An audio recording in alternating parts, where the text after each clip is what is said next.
of the flight. Shuttle flew to the International Space Station, and now the Crew Dragon is taking human beings to the International Space Station. So we've partnered with Spacex in the Commercial Crew Program. They design, build, and operate these vehicles that take us, transport us to the International Space Station so that we can contribute to the amazing work that we're doing up there. Yeah, you know, it's exciting to fly on a new spaceship for sure, and a new design of a spaceship. But I'm looking forward more to flying with three people that haven't flown in space before. This is a very unique crew. They are incredibly operationally savvy already. So what I try to do is, if there's any gaps in their knowledge of how they're going to feel, how they're going to operate, what is the zero gravity going to be like, how that might challenge our expectations for what we can get done. So you really feel like you've become a resident of space, a resident of zero-G, and you start to feel like you're getting an idea of how this works.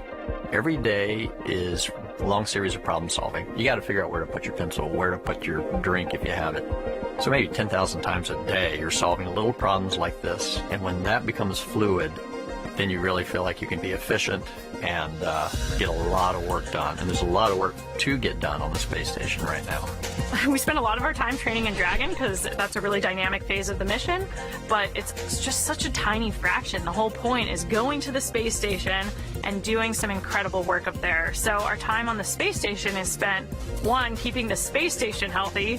It's been up there for 20 years. There's a lot of systems that need maintenance and upgrades and operators there to keep them working well, but we also do some incredible science. The space station is a national laboratory orbiting around the Earth, and it's a really, really unique environment. Once we arrive on the International Space Station, we will run a lot of experiments. I'm a material science engineer, and so my focus will be lots of experiments in the material science domain, but also life sciences will be very important. There's all kinds of research going on a daily basis that lead to just fundamental changes in the way we understand how our world works. I will definitely be the eyes, ears, hands, and the actuator for the experiments that help lead to the science, the discoveries that can push our species further, both beyond the planet and just understand and operate on our Earth even better. One of the great legacies of the space station is not just going to be the science, but very importantly, the international cooperation. This is one of the first, certainly today's perhaps most prominent, international cooperation for exploration. It's not for survival, it's not for competition in the marketplace, it is for just exploration. I think we're now about to enter a new era of human spaceflight. In the past, astronauts flew to the International Space Station to do purely science. Now the station will become more and more commercial. There are commercial experiments on one side, but there are also commercial astronauts who come up to run maybe their own science programs, but also to enjoy just being up in space, to experience space, and to convey this message, the fascination of space, to all the people on the ground.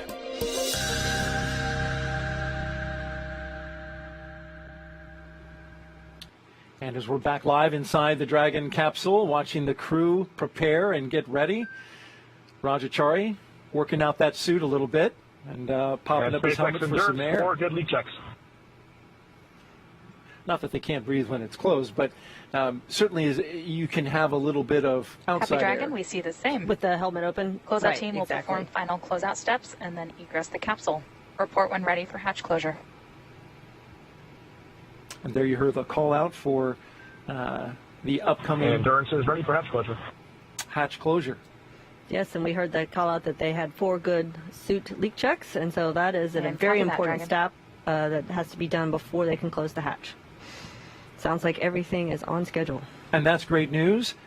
And so let's take another look at some of the crew members here. If you're just joining us, live coverage of Crew 3 from the Kennedy Space Center in Florida. Let's introduce you, if you have not met him yet, to Commander Rajachari. He is an astronaut and military test pilot. I I'm Rajachari, the commander of the NASA SpaceX Crew 3 mission to the International Space Station. So on the SpaceX vehicle, my job as the commander is a fewfold.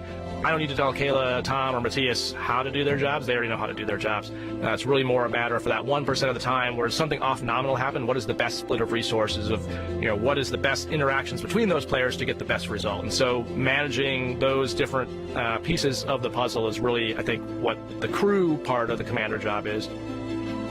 It's really mind-boggling when you think about how much effort it takes to put people in space and then to sustain them in space. I think what's cool and why I like NASA is none of those people are doing it for the money. They're doing it because they believe in the mission. They're doing it because they believe in solving humanity's problems and pushing exploration. That's the reason people are doing it. I think, if anything, it's taught us that we as humans have this great ability to endure through just about anything. Just have to put your mind to it.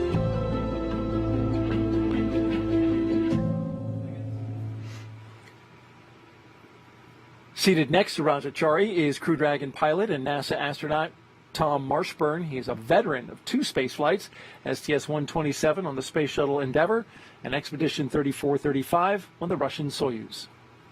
My name is Tom Marshburn. I'm the pilot of NASA's SpaceX Crew 3 mission to the International Space Station. Not quite sure why spaceflight grabbed me the way it did. It found me, really, more than me deciding to become fascinated with it.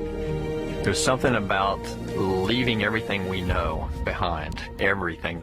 It was almost like going up into heaven or something and coming back. And that was just infinitely fascinating to me.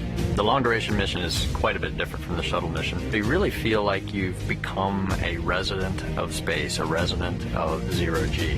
One of the great legacies of the space station is not just going to be science, but very importantly, the international cooperation. It's not for survival, it's not for competition in the marketplace, it is just exploration. And it's just a vibrant, wonderful place where great science is happening.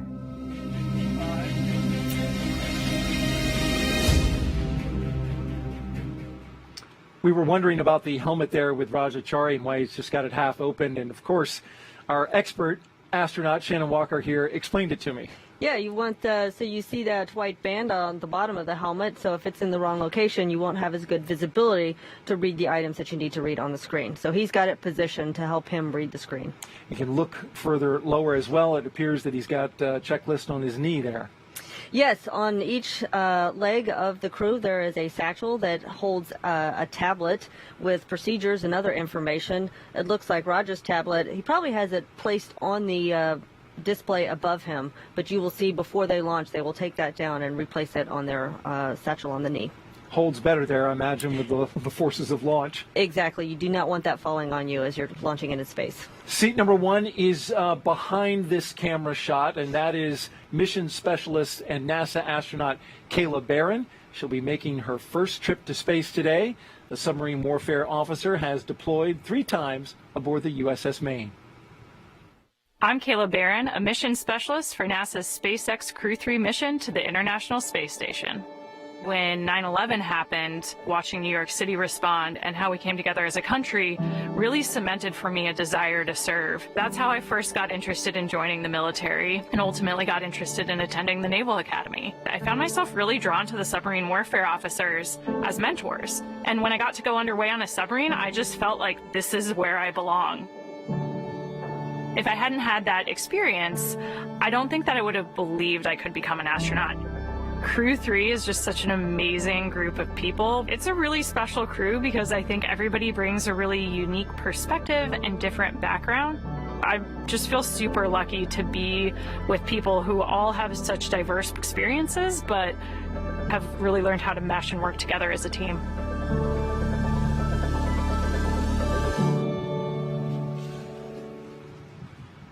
And finally, in seat number 4 is Crew 3 mission specialist and European Space Agency astronaut Matthias Maurer. Today will also mark his first spaceflight.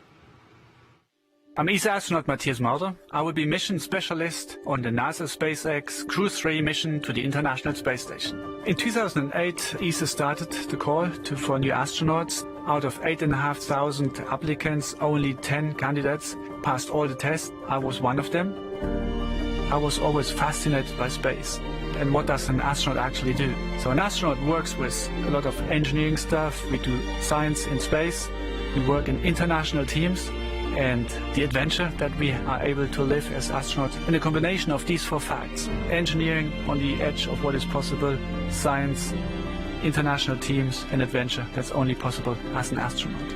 I want to say thank you to everyone who helped me to arrive at that point that I'm today. I will be thinking of you when I fly to space, and I send all my love to you down on the ground.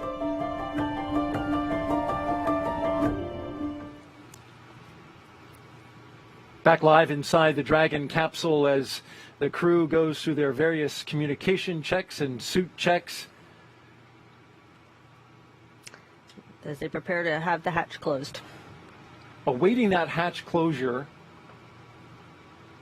And by the way, if you would like to ask us a question, and by us, I mean Shannon, just pop on over to Twitter and use the hashtag AskNASA. That will send us the question. We'd love to have them. Shannon has been answering them throughout the show and doing a great job with it. We really appreciate her being here. And you've had some good questions as well. Even the patch, which I know you're big into your crew patch. Jen. Of course. I like our crew patch. I think it's pretty good looking. You know, it's hard to deny. I love the blue. I love the Dragon. But the Crew 3 patch is pretty cool as well. The logo was designed for this mission by the astronauts themselves, just as you did, Shannon. They say that the capsule flies upward while the flames below honor the thousands of workers who worked on Crew 3. The number 3 is prominent in the shape of the exhaust below and is next to a dragon. And the highlighted stars represent Crew 3, as you can see there, and the 4 red planets, they represent humanity's dream to explore Mars. A beautiful patch there. Oh, it is a lovely patch. It is very well crafted. You work with the artist that puts it together? Yes, so each crew can either design it themselves or they have a choice to work with an artist. And so the crews are trying to take elements of what they feel really represents their flight and put it into a patch.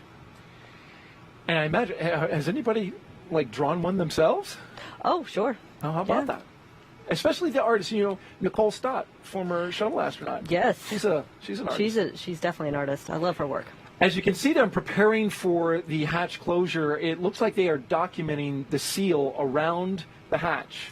Yes, they will. They're looking very carefully to make sure that that seal is completely intact because that's what's going to hold the pressure inside the capsule. You don't want any foreign object debris, what we know here at NASA as FOD. As FOD, right. Which is anything that's not supposed to be there? Anything that's not supposed to be there. And it can be, they're looking for really tiny things. Something as small as a human hair will cause that seal to not operate properly.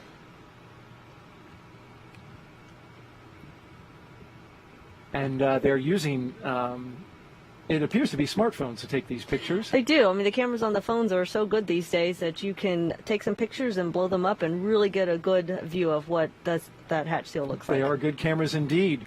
Flying just before the last flight of the Crew Dragon, I should say, was the crew from Inspiration 4. And our NASA social team was putting together our page for this launch from the Kennedy Space Center. And they, as you can see, the hatch being closed right there. They're going to push on that to make sure it seals up really good. They're going to. You've got to overcome that force to get the latches to latch on that hatch. So we'll hold the thought on the NASA social video as we look. Looks like the crew closeout number 36 was putting a fair amount of force. Yes, it did look like he was pushing hard, but that's good. We'll get that hatch closed.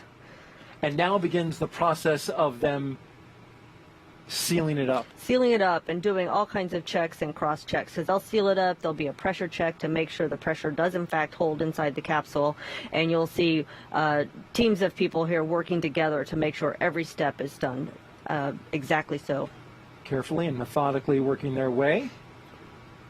255 feet up in the air, we might add, in the White Room.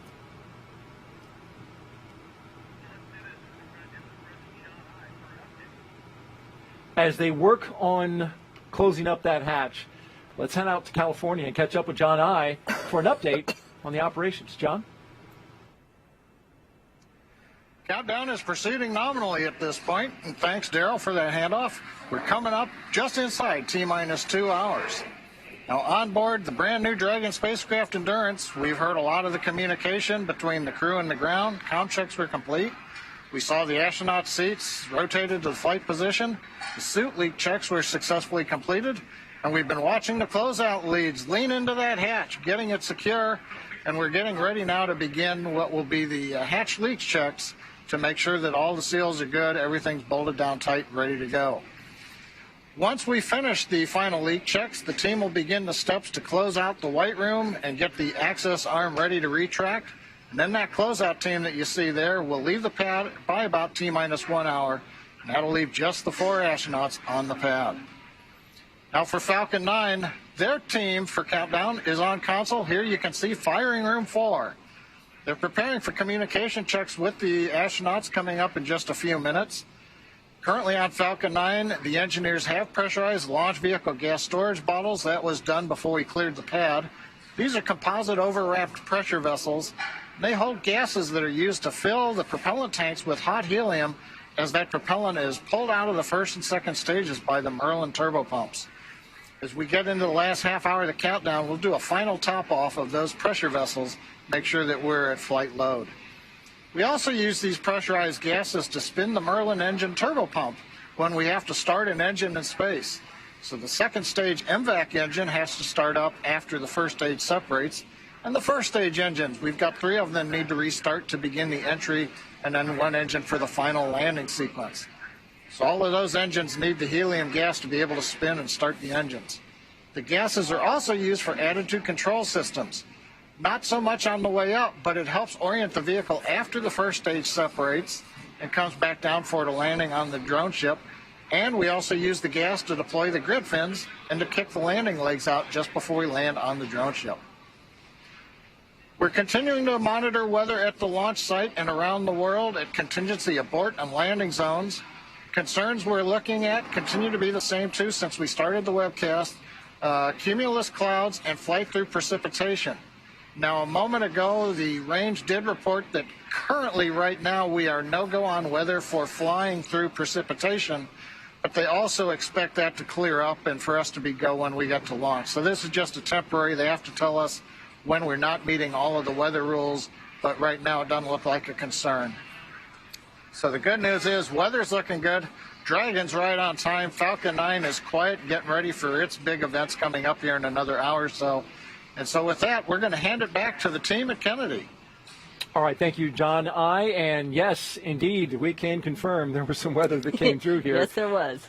It was a little bit of rain, a light storm, our launch weather officer tells us, Ryan Sizik, informing us that it was a light one. It was passing through. But in fact, when it's here, it does cause that to go red. Exactly. If it's raining here, we would probably not launch into it. Thankfully, there is no lightning, which is another criteria that we use to determine whether or not we are go for launch. We're back inside the capsule now. We're awaiting a couple of things. They're going to do some comm checks. They're going to do some suit leak checks. And in fact, I think you were able to eye when that happens.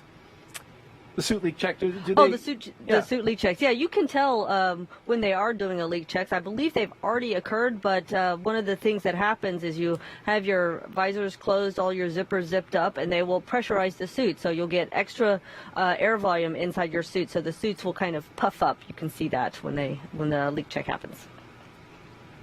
And now the half-down visor look is it's very fashionable. The look of the day. In this moment, as they await, what is that like? Because, I mean, they're waiting to go to space, launching on a rocket. Yes, they know they've got just under 2 hours to wait. So a couple of things are going on. Of course, each crew member there is thinking about their role during the launch. They're probably chit-chatting a little bit amongst themselves, trying to stay comfortable in those suits, and probably just trying to enjoy the experience of actually being in their Dragon spacecraft. SpaceX, we will be commencing health checks for the launch escape system. Expect momentary flight computer state change, followed by a transition back to pad hatch closed. Endurance copies. That's a call out to check the health of the emergency escape system. Yes, this is what's primarily happening in those last hours before launch. Is the SpaceX team is checking all the systems on the spacecraft to make sure everything is working properly.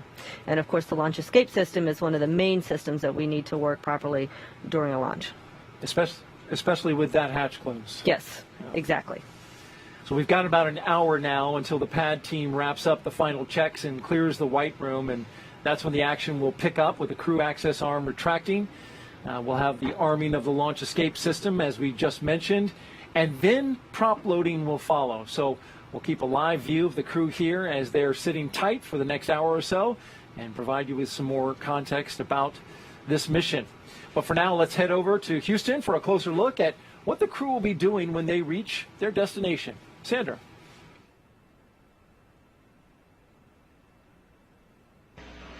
Thanks, Daryl. Once Crew Dragon arrives at the International Space Station, they'll be welcomed by their Expedition 66 crewmates. Since the Crew 2 astronauts splashed down Monday evening off the coast of Pensacola, Florida, we're doing something called an indirect handover, which just means a new crew of astronauts arrives at station after another crew departs.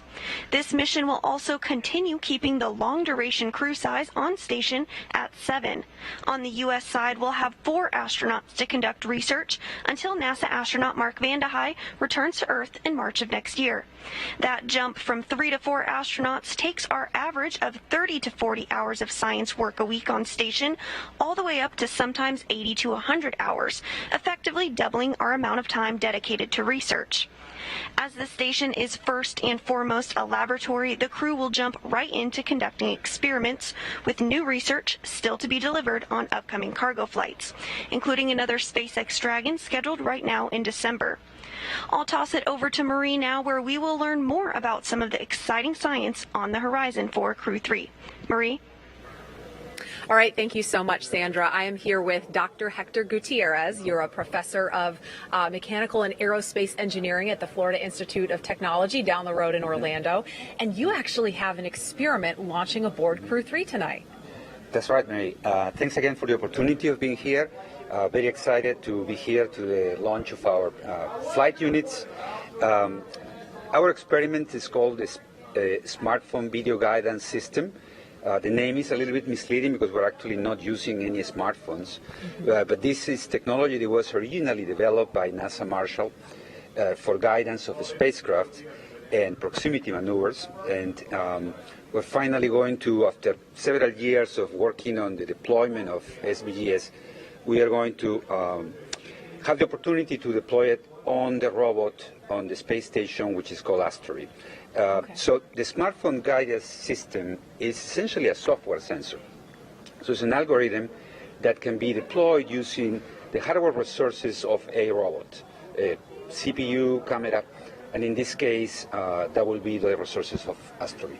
Okay, Yep. and so there's the actual payload is a small beacon. It's about, you told me it's about the size of a flashlight. I Yep. think we have a couple of photos of it. Yep. But this beacon, there it is. There it is. It attaches to the wall of the International Space Station, and it has some LED lights that light up, and then that gets used in combination with the sensor to maneuver the Astro Bee that you mentioned. That's the free-flying robot on the International Space Station. There are actually 3 of them, and you're going to test 5 different maneuvers with 1, 2, and even all 3 of the Astro Bee robots at the same time. Is that right? That's exactly right. So these beacons will be attached, some of them to the wall or some of them to the payload compartment on the Astro Bees, and they essentially will be used as navigation beacons to execute a number of formation flight maneuvers and to demonstrate capabilities of SVGS and its accuracy. So how can you use this technology if these maneuvers are successful, if they do what you expect them to do, what you hope they will do? How can you apply this technology in space and to help improve our lives here on Earth? So the expectation is we have many potential applications for SVGS in the space context. Right now we're working with Marshall on a landing mission in which one of the possible applications of SVGS in space is to serve as beacon for planetary landings. As you probably realize, every time that a probe or a robot is dropped in a planet, one of the biggest issues is how to know accurately where it lands. Sure. So planetary landing is a big challenge, and SBGS is one of the potential technologies that could be used for that. But besides that, SBGS can be used for formation flight of small spacecraft. One of the trends in the future of space exploration also includes that instead of launching large spacecraft, it is much more cost-effective and robust to launch a cluster of items that then need to be oriented relative to each other at a relatively short distance. So SBGS is a strong candidate to fulfill that role. But so within space applications, the potential uses of SBGS are for proximity maneuvers, formation flight, landing. But besides that, we're very excited that SBGS can also be used on Earth for similar applications where you need robots to cooperate between each other to dock or land, if it's a drone, for example. Picture in the not too far future, you can put your beacon at your doorstep, and a delivery drone will drop the package right where the beacon is. And it can save significant effort to a delivery person who has to go up just 3 flights of stairs or something like that. Just have the drone drop it off. Picture it in New York. So there are a number of applications. We want to go into a commercial, explore the commercial possibilities of developing a commercial version of SBGS that can be integrated with robotic platforms and drones. All right, Dr. Hector Gutierrez, thank you so much. Best of luck with the smartphone video guidance sensor experiment on Crew 3, and we'll be watching and following along, and enjoy the launch. Thank you very much. A pleasure to meet you. Thank you. You too. Daryl, we'll send it back to you. All right, Marie, thank you. Here's a closer look now at some of the life-changing science astronauts are performing aboard the International Space Station. The International Space Station is a state-of-the-art microgravity laboratory that is unlocking discoveries not possible on Earth and helping us push farther into deep space. Every single day we are answering big questions about Earth and about space, about where we came from and about where we're going. But the other thing that we're doing is we're learning more questions to ask. Microgravity turns almost everything we know upside down. Liquids behave completely differently. Fire burns in new ways. Biological systems reveal surprises. There's a few things that have made me gasp out loud up on board Space Station. Watching heart cells actually beat has been a pretty big one. We're studying ways to grow food in microgravity. I got to tell you, these are pretty amazing. We're learning how human bodies react to life in space, and how to keep crew members safe and strong on long-duration exploration missions. Deadlifts are awesome on Earth. They're also awesome in zero gravity. We're testing technologies that will be critical to our return to the moon and great leap to Mars. Our research has contributed to medical and social benefits on our home planet, allowing us to find new ways to combat disease back on Earth and develop technologies to deliver clean water to remote communities in need. The spectacular vantage point of more than 200 miles above our planet supports our monitoring of Earth's climate, natural disasters, and plant life. Our planet Earth is absolutely stunning. To me, it doesn't matter where we are in the world, I just see beauty in different ways. The growing new space economy, so vital to our continued progress in space, is flourishing in low Earth orbit. We're inspiring future generations from a platform that is one of the largest international collaborations of our time. We're doing science at 17,500 miles per hour. Come along for the ride.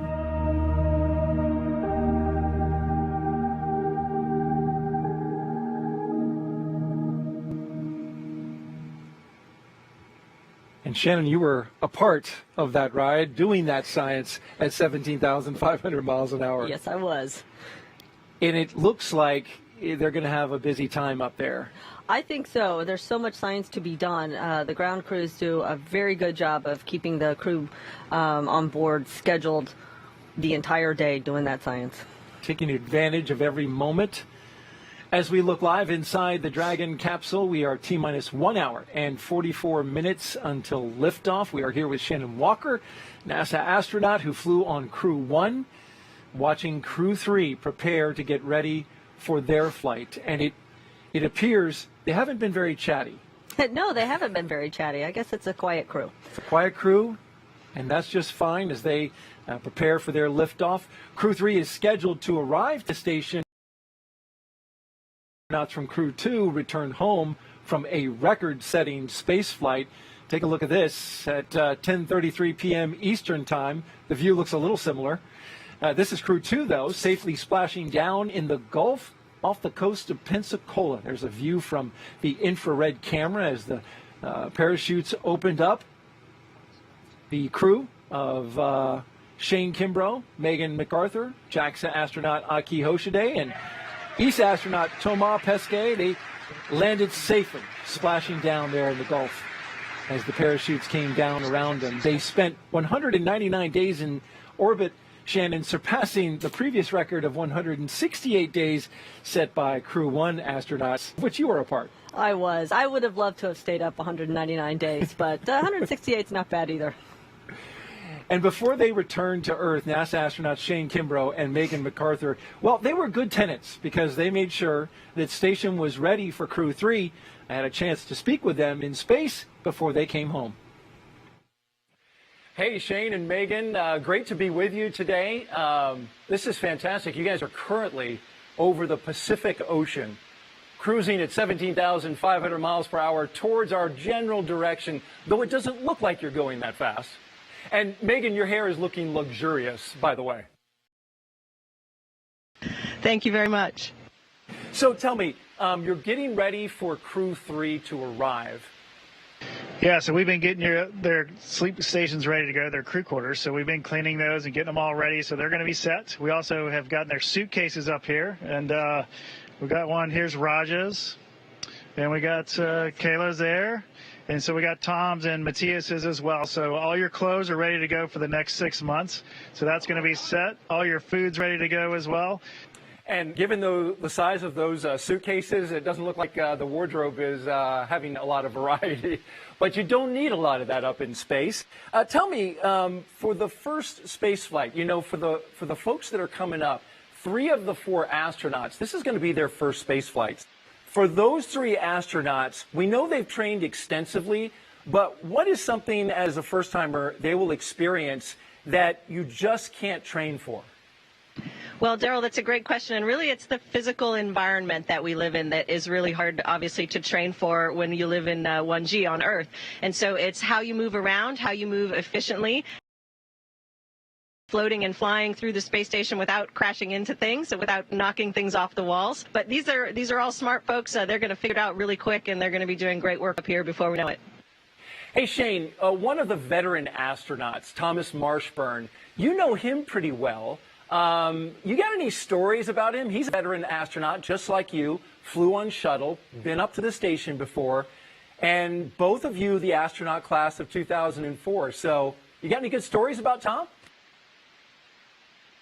No, none really. Tom's such a great guy. He was at NASA before we were selected as astronauts as a flight surgeon. So some folks may not know that. So he was kind of the go-to person in our class. I don't understand this, how NASA runs, and since he'd been here a little while, he was definitely our go-to person for that. Tom and I are also both from Atlanta, so we have that in common, and we've enjoyed working together and training together over these many years. Couple of Southern guys. That's great. Want to ask you, though, currently Crew 3, as they're getting ready to go up, I was watching you guys play a game. In fact, the entire world was watching you guys play a game with your thumbs. And I'm just curious, what was that game, and why were you playing it? So that is actually a French game that our ESA crewmate Thomas Pesquet taught us. It's called the Game of Thumbs, so very original title. And we were basically playing it to pass the time. So we were, you have a lot of time when you're sitting in the vehicle. And we had, during that launch week, you have some practice runs as well. And so you have a lot of time sitting in the vehicle while the vehicle is getting fueled. And of course, we talk to each other about what, to be prepared for any emergency scenario that might happen. We talk through all of our nominal phenomenal tasks and monitoring that we're going to do, and then we still have some extra time. And so Thomas had this game at the ready for us to play, and that kept us entertained for the time between the activities that we had to do. Shane Kimbrough and Megan MacArthur aboard the International Space Station. Thank you so much. And by the way, fun fact, during this interview, you just traveled 3,000 miles. Incredible. Thanks, Daryl. Really great talking to you, and get Crew 3 up here safely. We're looking forward to having them on board. Will do. Take care. And there's the floating flip. You can't talk to astronauts without having a flip. Always got to do it. Shane and Megan, they were great, and you know it was great to find out about that game. They enjoyed games. This crew apparently is enjoying some solitude. I think so. They're all, but they are doing what Megan just said. They are going through the nominal procedures. They're talking through the emergency procedures to make sure that they are prepared when launch actually happens. Shane and Megan back on the ground. Shannon, you were out there when they came down, and you were one of the first people they saw. I was. It's hard to believe it was just Monday night when they splashed down, but it was pretty special for me to be out on the ship that gathered up the capsule, and I got to see the crew, and it was extra special because I was on station when they came on board, and then I got to be there when they splashed down. How about that? That must have brought a smile to their faces even after, coming back from space. Yes, they all told me that it was great to see the story. Shannon, thank you so much. And now let's check back in on launch operations in Hawthorne. John I, what has the team at SpaceX been working on? Thanks, Daryl. We're coming up on just under 1 hour and 38 minutes before launch. Now the crew of 4 are in the capsule, hatches closed, and we have heard a successful completion of the hatch leak check. So pretty much everything is finished with the capsule. The ground team will be securing the white room, the access arm, and they'll be off of the pad in just about a little more than 30 minutes. Now, the launch engineers for Falcon 9 are in their firing room 4 in the NASA Launch Control Center. That's just outside the Vehicle Assembly Building at Kennedy Space Center. You can see the view they're going to have through those large windows of Pad 39A.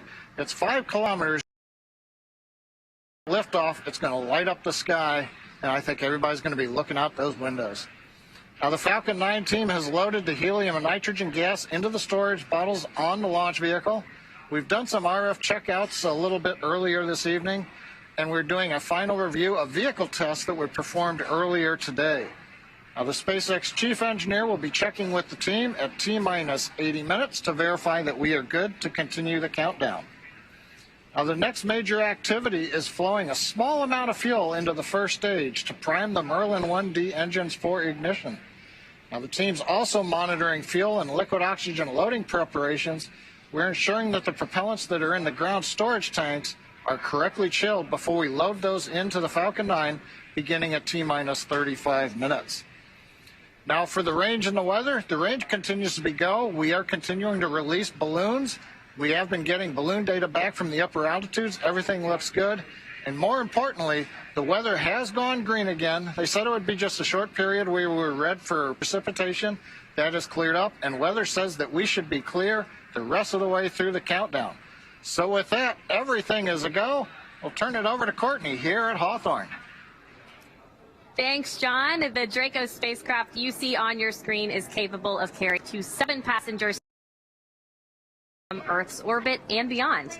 And what we have sitting right here in front of us is a Draco engine, which helps get Dragon from one place to the next. And we're really excited to share some details about this engine. But first, let's take a closer look at the overall Dragon vehicle.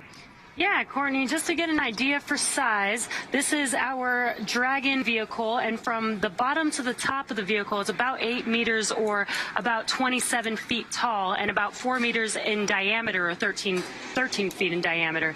The bottom portion of it is called the trunk, and this is the unpressurized portion of the vehicle, whereas the top portion here is the Dragon capsule, and this is the pressurized section.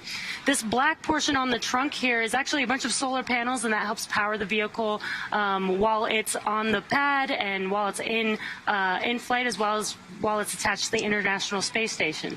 And we also have 16 Draco thrusters on the vehicle that help maneuver it around, and 8 Super Draco thrusters to help in case of emergency for a launch escape system. It is the only spacecraft currently flying that is capable of returning significant amounts of cargo to Earth from the International Space Station, and it's the first private spacecraft to take humans to the space station. In order to make this journey, Dragon is equipped with 16 Draco thrusters, which are used to maneuver the spacecraft during the mission. And today we actually have some flight-proven thrusters to show viewers. Each were flown on the first version of our Dragon vehicle, and we have one right here. Yeah, Courtney, I think this is so cool that we have this in front of us. This specific Draco engine has actually flown twice, and that's been on CRS-9 in 2016 and CRS-15 back in 2018 on the first version of our Dragon vehicle. And reusability is so important to us, so it's really great to see a vehicle or a thruster right in front of us that has proven that it can refly in this design. Each thruster is capable of generating 90 pounds of force in the vacuum of space. And the earlier cargo version of Dragon fired its thrusters more than 450,000 times, and that's between missions and testing. An interesting fact about the Draco engines is that they can serve different functions spacecraft. So if you can see on the vehicle, you know, depending on what orientation we need to maneuver the vehicle, there are thrusters that are oriented differently so that we can make those maneuvers. Yeah, well, thank you for your demonstration. That was great. And I just want to be sure everyone knows not to be confused with the Super Draco thrusters. We're coming up on the Launch Escape System health checks. The Launch Escape System is the automated system in place that can fire the 8 Super Draco thrusters on Dragon to quickly separate the crew from the rocket, either on the pad or during the ride uphill. While we wait on those Launch Escape System health checks, let's check back in with our team at Kennedy Space Center. Daryl. All right, thank you, Courtney, and a great show and tell there with I enjoyed that. I thought that was kind of neat. Yeah. We're currently T-minus 1 hour and 32 minutes and counting until liftoff and until Crew Dragon flies its next 4-person crew to the International Space Station. They'll, of course, have the astronauts inside the spacecraft. You're looking live down the crew access arm at the capsule on top of that Falcon 9 rocket there. Inside the spacecraft, Commander Rajachari, pilot Tom Marshburn, and mission specialist Kayla Barron and Matthias Maurer. We've had some progress since we had John's update. Some of that progress we've seen so far. Shannon, why don't you outline some of that for us? Well, so what we've done, you can see there that the closeout crew is still working on closing out the hatch. That does take a while, longer than one might expect. But again, I want to make sure that everything is done just so that hatch will hold its pressure. Before the hatch closure, we had the suit leak check, so we want those space suits to work properly should we need them in an emergency. And they've done some other systems checks to get ready for the all-important arming of the launch escape system. Absolutely. We saw a shot there of the crew, or the closeout crew. They were tethered, as you can see there, both the crew member on the left and the right. You can see those tethers because they're literally 255 feet up in the air. They are, and there's a little space there that we do not want them to fall through. So absolutely, that's why we keep them tethered. And it looks like a stepladder there, in case they need to get up a little higher. Boost up. Right, exactly. It's good to have the right tools on hand. Here in just a few seconds, around an hour and 30 minutes before liftoff in our launch timeline, we should have that launch escape system and communication checks conducted by the Falcon launch team. These checkouts, as Shannon mentioned, they're standard part of the launch countdown. Of course, it's critical to make sure everything is working in order before arming this launch escape system.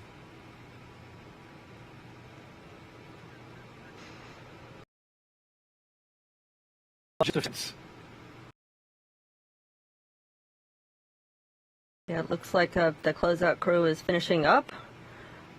Hopefully all is good, checking out with that hatch there.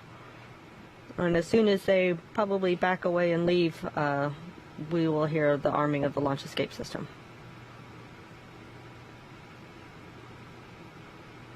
But I tell you, if there's still work to do, they will sit there and keep working until that hatch is adequately closed and we know that it will hold pressure.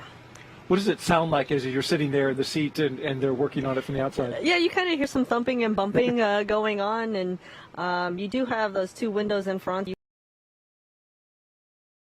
but mostly you really don't know exactly what they're doing. You just know that they are working on it and getting that much closer to launch.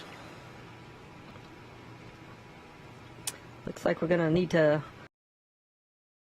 taller, higher up on the capsule there. Now that step ladder came in handy. Yeah, it sure did.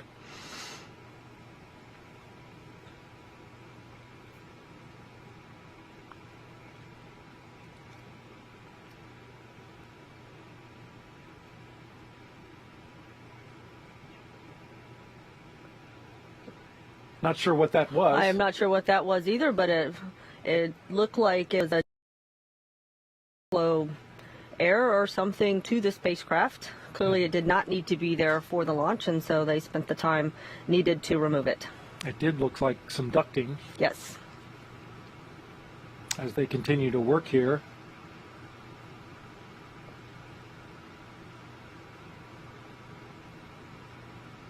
And as you mentioned, they will take the time necessary to make sure everything is secure. Absolutely right. And everybody knows what the timeline milestones are, so they have a very good idea of this activity. They're not going to rush through it by any stretch of the imagination. They're going to do it very methodically, very carefully, but we do have a timeline because, as was mentioned previously, it is an instantaneous launch window. We need to launch exactly on time. That instantaneous window needed to rendezvous with the International Space Station on time. But in this schedule, they're aware, as you said, of where they have some flexibility. Right. So nothing is timeline. So we don't have a little bit of padding to take care of problems. Now, or if they're just doing the normal work, because I was not a member of the closeout team, so I don't know all of what they are doing, but they do have a good sense of when that work needs to be finished. You were on the other side, inside the capsule for Crew 1. It does appear that the closeout crew member is now documenting with the camera phone. Right, again. All of the area around that capsule. Yep. You can see some of the closeout crew making their way out of the white room and down the crew access arm. Oh, that's a very good sign. So their work, and soon, hopefully, we will hear that the launch escape system is armed.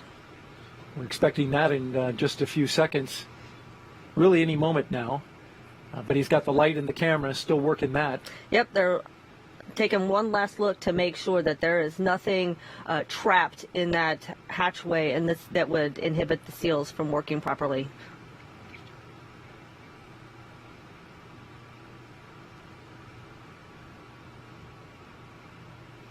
It's interesting watching them work, don't you think? Yes, it is. It's very thorough. Very I appreciate thorough. that. Yes, very thorough. They'll have a set of procedures. I don't know if we've seen it, but the closeout crew will have tablets with them, and they will have on the tablets every step that they need to do. And they'll also have those pictures that accompany each and every step that they took. So if they need to, for any reason, to go back back and look at it. Yep, exactly so. This is, we should note, a brand new Dragon capsule. It is. They get to ride in a new Dragon. That's exciting.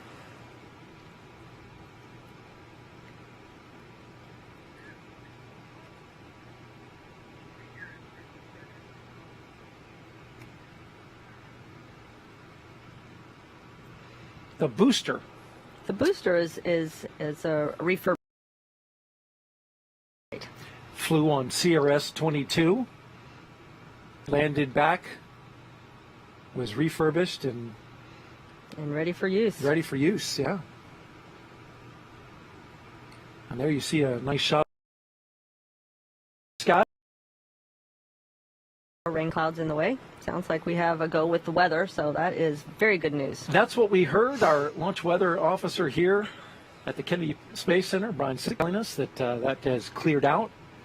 John and I reporting earlier that the range went from red when we had the little shower. Yes, we got rained on. Yeah, even a few drops on the lens you can see have,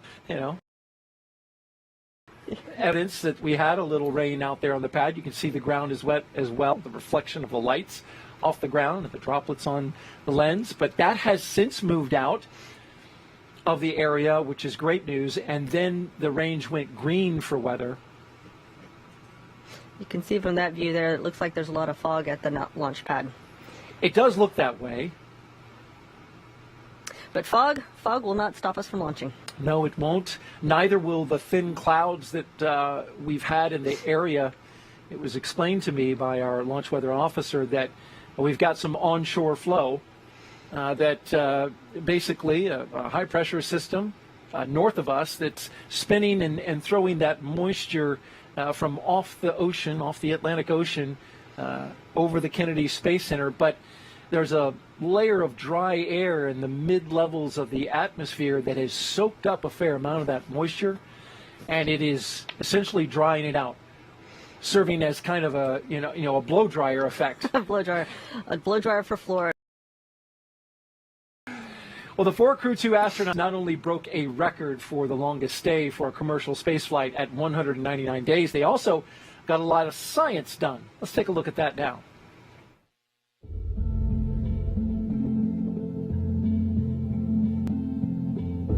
Everything we're doing up in space is to benefit humanity or benefit human exploration. We are natural explorers. We want to explore our environment. Whatever small area we start in, we always want to push the boundaries. The great thing about space travel is the perspective that it gives you. I feel a sense of pride getting up there, but at the same time, I want a lot of people to experience the same experience.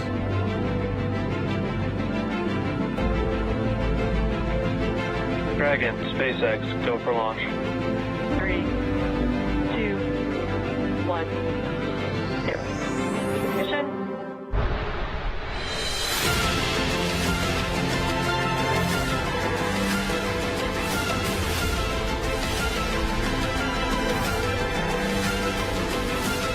Falcon 9 is supersonic.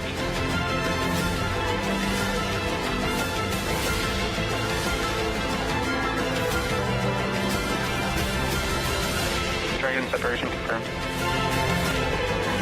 Dragon, SpaceX, trajectory nominal.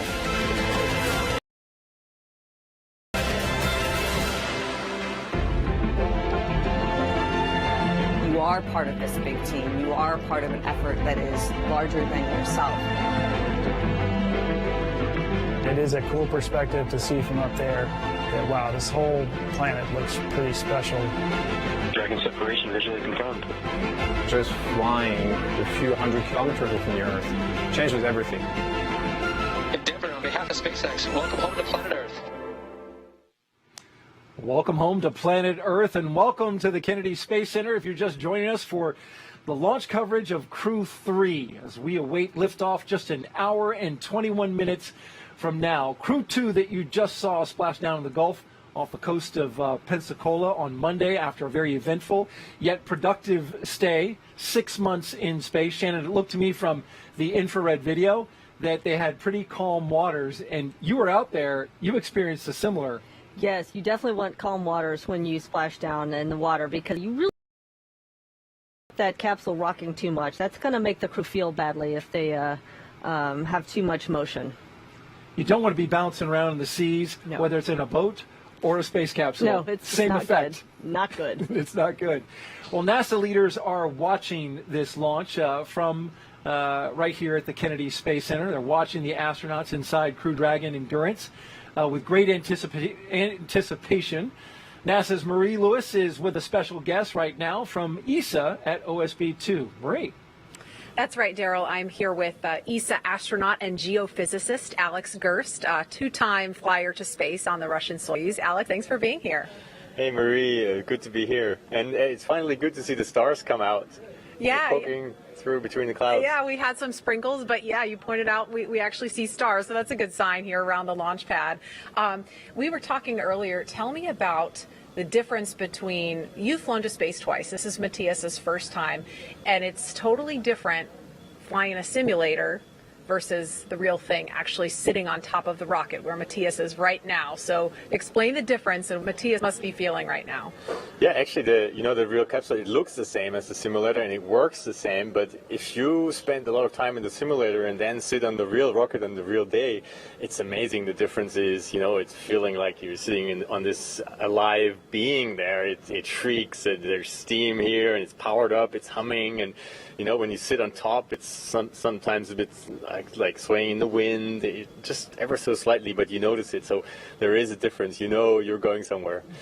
And then once you arrive at the International Space docking tomorrow and you train for living in microgravity, but there's only so much training you can do to prepare yourself for what life is actually like on the International Space Station. So can you talk about what that's going to be like? Yeah, that's absolutely right. There's no way to really simulate microgravity down here on Earth. That's why we have to fly up there to do all that science experiments. But it also includes training, like how to live on the space station, right? How you get your bearings and how to translate. That's what we call like floating from one end of the space station to the other. How to sleep in space, how to go to the toilet, all things that you need to figure out on the first day, right? Yeah. And you can't train them, so that's really a challenge. And you just, people say they drink from a fire hose up there, right? The first 3 days. Yeah, and you mentioned science. I want to talk a little bit about the science that Matthias is going to be working on. 35 different experiments specific to ESA. Can you touch on some of the experiments Matthias will be doing? Yeah, there's a lot of stuff that they do up there. That's actually a long continuation of experiments that have been done in the past. Actually, some that I already did. He's continuing. He's a materials scientist, so he's really good at those things, looking at new materials down here. I mean, they do the experiments up there, but the use of the experiments is down here for like turbo engines that use less fuel or lighter materials. That's important. But also like cell experiments on cell aging. Also experiments that help people who have muscular diseases down here. A really nice set of experiments. They actually have a bioprinter for skin cells up there. Really interesting that they can put over wounds if they have them. That's fantastic. Alex, thank you so much. We're out of time, so I'm going to send it back over to Jesse and Hawthorne, but thank you so much for being here, Alex. You're very welcome. Jesse, over to you. Thanks, Marie. 1 hour and about 17 minutes from launch, and it always gets more and more exciting as we continue to get closer to that T0. Now, crew has already ingressed the vehicle. They have been helped out by our closeout team to get into their seats and get buckled in, attach their umbilicals to the spacecraft, which provide breathing air and comms to Dragon. And then they've completed comm checks and suit leak checks, and those comm Dragon checks were SpaceX, completed with the core here. Endurance copies. All right, and confirmation that the closeout team is now departing. So after those suit leak checks, the closeout team was able to close and seal the hatch, which also gets its own leak check. As we just heard, the closeout team has departed, and those will be necessary before that final go, no-go is given for launch. Now, before we get that final go, no-go, the various teams at both NASA and SpaceX will do an internal go poll, making sure conditions are right with Falcon 9, the Dragon, the crew, the range, and the space station before the final go is given. Now let's check back in on Houston for a status on the team supporting the space station on their readiness for launch. Sandra, how's it going?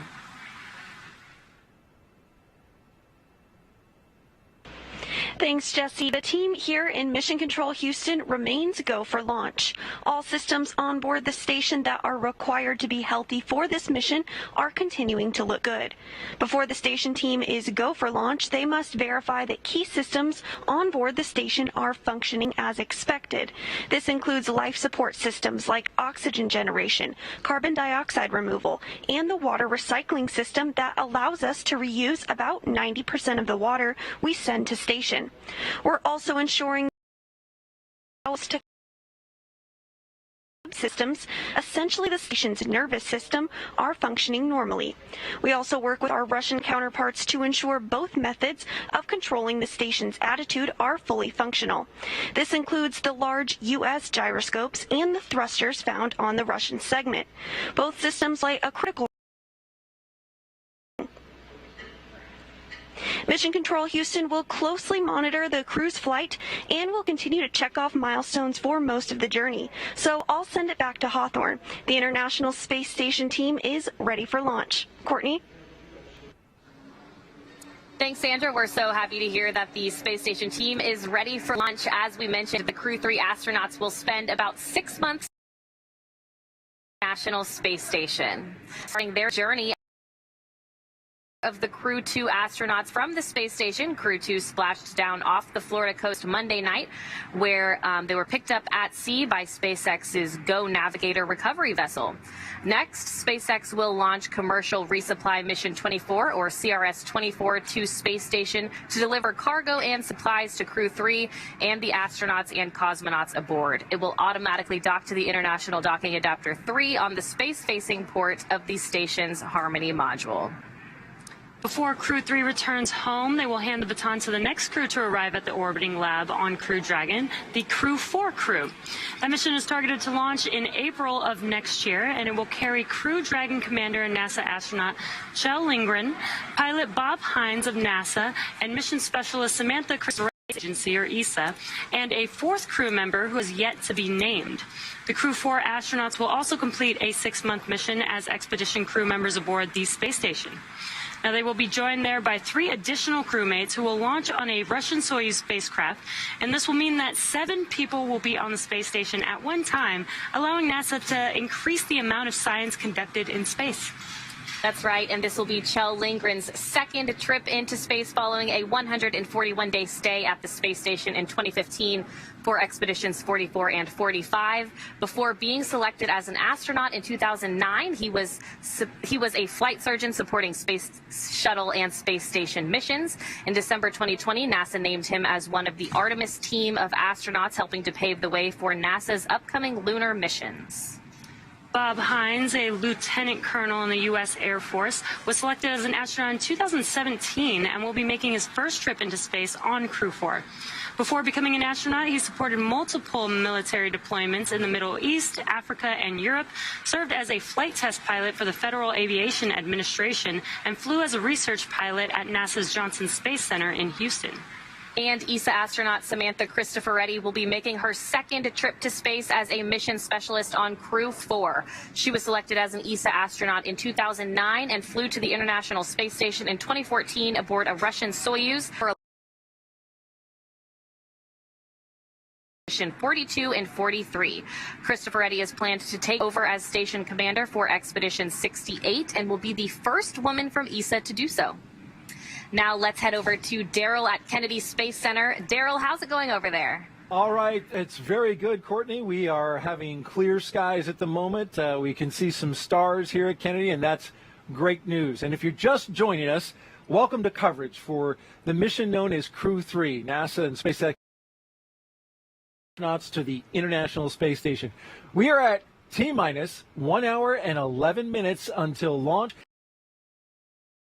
Holding for 9:03 p.m. Eastern Time, and we're tracking no issues with Falcon 9 or with Dragon. The range is green, and the weather, it's cooperating. Moving on out, we had a light shower earlier, but it is gone.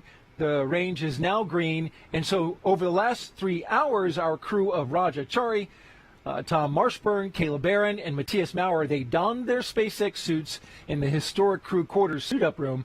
They walked out of the crew quarters building, as every NASA astronaut has done since Apollo 7, and then they were transported to the pad where they climbed inside the SpaceX Crew Dragon Endurance. And now we are seeing them live while they await liftoff. And Shannon, what is the crew doing right now in these moments as they are waiting, but they know that they're getting closer and closer to launch. The time really starts to feel like it's speeding up, especially when they're thinking about running through the nominal procedures as well as running through any emergency procedures that in case they need them. If you remember back in April, we've talked a lot about this. We launched NASA astronauts Shane Kimbrough, Megan MacArthur, JAXA astronaut, and Aki Hoshide, and ESA astronaut Thomas Pesquet to the space station, and those 4 returned from their 6-month mission. Shane Kimbrough saying after he splashed down, it's great to be back on planet Earth. It's always nice to come home. It is. And so, not that I would know, you've told me a few times it is great to come It back is great. home. It's just, it's a long journey, so it is nice to go home to somewhere familiar. Over the next hour, we will conduct a series of polls. The pad crew has departed, and we watch them leave the area as we zoom out. We get ready for launch through these series of polls. The crew will also arm the launch escape system, and fueling of the Falcon 9 will then begin. Launch, of course, set for 9:03 p.m. Eastern, and this will include a 12-minute flight to orbit, and then a roughly 22-hour flight to dock with the International Space Station at 7:10 p.m. Eastern on Thursday, November 11th, which is Veterans Day, and it's not lost on us that we have 2 active military members on this flight, and so it seems fitting, a day that we remember all veterans who have served. Right, yes, it's important to recognize our veterans, and NASA definitely has a long history of working with the military service. We are a civilian organization, but they do provide some expertise to us. And as you pointed out, we've got 2 active duty military on that flight. Many test pilots from the military ranks have come through NASA, of course. That was certainly true in the early days of the space program, and it's still true today. It's still true today, but we also have non-military people, such as myself, so we take a lot of scientists and engineers that are not affiliated with the military. As we look outside at the launch pad at 39A, for those who don't know, this is a very vast place. Kennedy Space Center shares land with the 140,000-acre Merritt Island Wildlife Refuge, so that's why when you're looking there, it's just so dark in so much of the picture. Even when we're a far distance from the launch pad, it's an area that has been preserved for a very long time, for decades going back. And since it is Native American Heritage Month here in the month of November, we should mention that this was land once occupied by indigenous tribes, including the... A quick history of NASA's Commercial Crew program. It began with the first successful and historic test flight with NASA astronauts called Demo 2. After that, NASA certified Spacex to fly astronauts regularly to and from the International. The first rotational mission was, drum roll please, Crew 1. Shannon, that was a big deal. First time in more than a decade since Space Shuttle retired for longer duration space flights. This was the first one. You were on it, and you flew up there and spent almost 6 months in space. That's right. We did spend almost 6 months in space, and we make a big deal about this being the first capsule because even though it has made it to space, there's still things that we need to see how it ages during its time on orbit. So we're constantly looking at its systems and making sure that everything is working properly so we can keep crew up there as long as we need them. And a lot of what you experienced then flowed back into improvements that were made for this brand new spacecraft. Absolutely. Each time a crew comes back, just as we did, we give comments and what we call lessons learned and maybe some suggestions on how to make things a little bit better. And so SpaceX is good and NASA is good, and they try and flow those improvements in whenever they can. A lot of those improvements made on this capsule. We've been hearing a little from the crew on board Dragon, currently strapped into their seats, as you can see there, helmets mid-level so they can look below them. They have completed their communications and suit leap checks. They're able to follow all the milestones, Shannon, still ahead on those displays, as you've been telling us, just above them. They are getting insight into all of the Dragon and Falcon 9 systems as we proceed and march ever so slowly towards launch.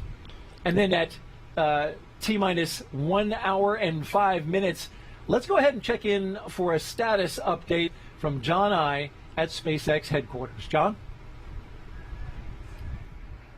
The good news is we've had a smooth countdown, and the SpaceX team is getting ready to pick up the pace here in the last hour. Now, our next major activity happens at T-minus 1 hour when the SpaceX closeout team actually gets out of the blast danger area. They've already left the crew access arm and are leaving the launch complex. That just leaves the crew on board Dragon inside of 39A complex. Now, Falcon 9, as you can see on the screen, the 2-stage reusable rocket. We've done our final propulsion checkouts of the first and second stages, and the engines began just a few minutes ago in preparation for propellant loading. So we're testing and cycling valves on the engine. We're checking the engine pneumatics pressurization system right now. At T-minus 45 minutes, the team will report their readiness for propellant load with a final electronic go-no-go poll. Now, before we can start loading propellant on the Falcon 9, we have a couple of major tasks to perform with respect to Dragon. First, after the poll is complete, we're going to retract that crew access arm that you can see alongside Dragon from the fixed service structure. We're going to move that away to launch position. That'll happen approximately between T-minus 44 and T-minus 42 minutes. With the arm out of the way, the crew will arm the launch escape system. Once these two events are complete, Dragon is ready for Falcon to begin propellant loading. On the weather front, we're also verifying that we meet all the constraints, and as we mentioned a little bit earlier, everything both at ground level and at upper altitude looks good and ready to support an on-time launch in just over 64 minutes. So with everything looking good right now, the range is also ready to support from historic Launchpad 39A. The worldwide network of ground stations and the tracking and data relay satellites are ready to support Dragon as it heads into orbit. Everything is looking good for that instantaneous launch window at 9:03:31 p.m. Eastern Standard Time, which is 2 hours, 3 minutes, 31 seconds. Reminder, once we begin loading propellant, there's no opportunity to change the T0. Timing for Dragon rendezvous with the International Space Station is very precise, down to the second, so we're going to get one chance at it today. But the good news coming up just over 63 minutes and counting, we are go for launch, Jesse. Great. Always great to hear that we have everything go Spacex, for our T0. Flow pressure at this time. Additionally, you are go for section 6. When ready, report go for launch. Endurance copies of recycling some pressurization valves, and we are go for section 6.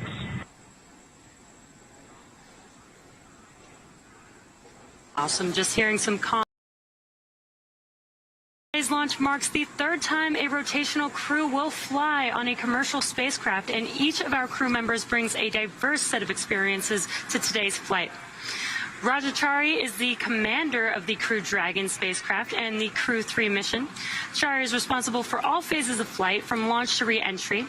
Once on board station, he'll serve as an Expedition 66 flight engineer. He was born in Milwaukee, but considers Cedar Falls, Iowa, his hometown. He is a colonel in the U.S. Air Force and joins the mission with extensive experience as a test pilot. Over his career, he has accumulated more than 2,500 hours of flight time. This will be the first space flight for Chari, who became a NASA astronaut in 2017. He's also a member of the Artemis team, so he is eligible for assignment to a future lunar mission. And Tom Marshburn is the pilot of the Crew Dragon spacecraft and second in command for the mission, responsible for spacecraft systems and performance. Once aboard station, he will serve as an Expedition 66 flight engineer and is scheduled to assume command of the station for Expedition 6.4, section 4.100. Copy, Dragon. You are go for launch. All right, and that call Endurance is a go for launch. Exciting news. Again, Tom Marshburn is a Statesville, North Carolina native who became an astronaut in 2004. Prior to serving in the astronaut corps, the medical doctor served as a flight surgeon at NASA's Johnson Space Center in Houston and later became medical operations lead for the International Space Station. The Crew 3 mission will be his third visit to the space station and his second long-duration mission. And the Crew Dragon will be the third spacecraft for Marshburn to fly in after the Space Shuttle and the Russian Soyuz. He previously served as a crew member of STS-127 in 2009 and Expedition 34 and 35, which concluded in 2013. Kayla Barron is a mission specialist for Crew 3. As a mission specialist, she will work closely with the commander and pilot to monitor the spacecraft during the dynamic launch and re-entry phases of flight. Once aboard the station, she will become a flight engineer for Expedition 66. Barron was born in Pocatello, Idaho, but considers Richland, Washington her hometown. She earned a bachelor's degree in systems engineering from the U.S. Naval Academy in Annapolis, Maryland in 2010, and a master's degree in nuclear engineering from the University of Cambridge in England in 2011 as a Gates Cambridge Scholar. Lieutenant Commander Barron earned her submarine warfare officer qualification and deployed 3 times while serving aboard the USS Maine. At the time of her selection as an astronaut candidate in 2017, she was serving as the flag aide to the superintendent of the U.S. Naval Academy. And Matthias Maurer will also be a mission specialist for Crew 3, working with the commander and pilot to monitor the spacecraft during the dynamic launch and reentry phases of flight. He will also become a long-duration crew member aboard the space station. Maurer comes from Sankt Wendel in the German state of Saarland. Before becoming an astronaut, Maurer held a number of engineering and research roles, both in a university setting and at ESA. In 2016, Maurer spent 16 days on an undersea mission as part of NASA's Extreme Environment Mission Operations, or NEMO, space analog. Like Chari and Barron, Maurer will be making his first trip to space with the Crew 3 mission.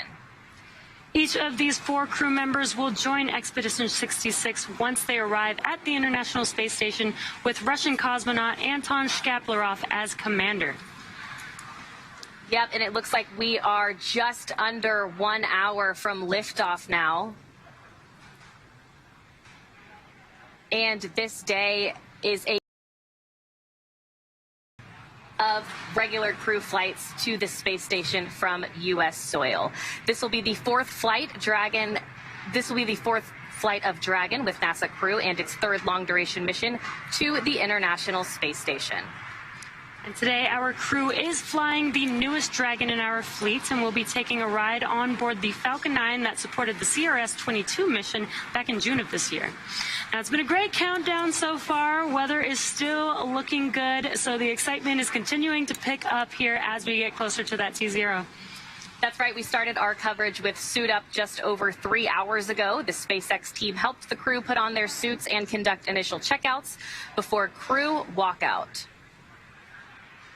Crew walkout was where Raja Chari, Tom Marshburn, Kayla Barron, and Matthias Maurer gave final goodbyes with friends and family gathered outside of the operations and checkout building before they began that roughly 20-minute ride to pad 39A. And though it was just after sunset and already dark outside, we did still get some awesome views of those Teslas heading down the NASA Causeway before the crew arrived at the pad. And once they arrived, they all took a brief moment to enjoy the view of the vehicle that they will be taking flight on, and then headed up the fixed service structure to begin a process known as crew ingress, where the astronauts entered the vehicle, and the SpaceX team performed a series of checks. And vehicle interactions were all functioning properly. Then about 30 minutes ago, the team closed Dragon's hatch with the crew safely inside. So again, we're just under 1 hour to go until Dragon starts breathing fire.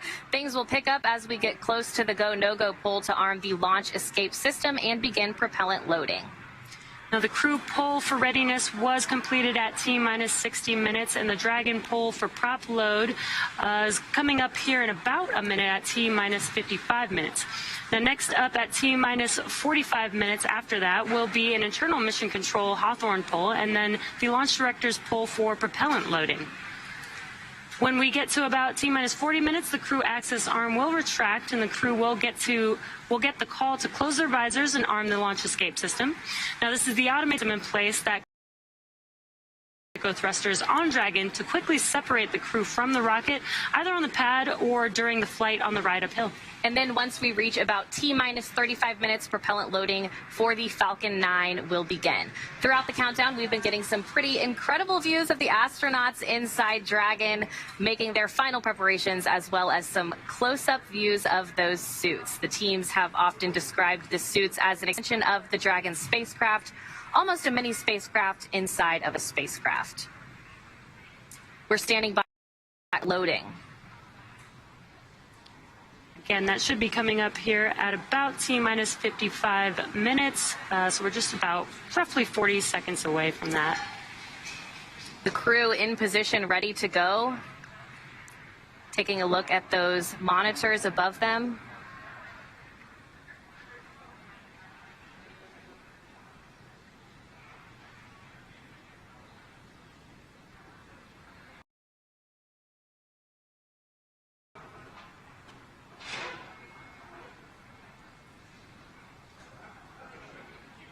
And for the view that you can see on your screen, we have Raja Chari, the commander of Crew 3, closest to the screen, with Tom Marshburn in the pilot seat next to him.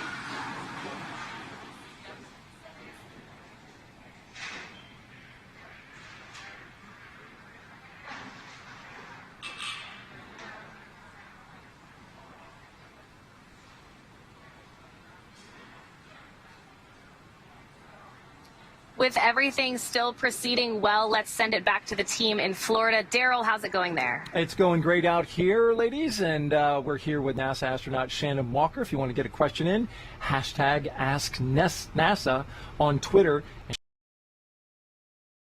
By the way, speaking of social, Kennedy is hosting a virtual NASA social on our Facebook page. People who have joined are posting messages, pictures, and videos with their fellow space fans. And we want to share into our virtual social 4 Crew 3 that were posted by the last 4 crew members to fly on Dragon. That is the crew of Inspiration 4. I want to wish the astronauts of Crew 3 all the best on their journey to the space station. It's going to be one heck of a ride. Falcon 9 and Dragon, as you guys know, is an incredible vehicle.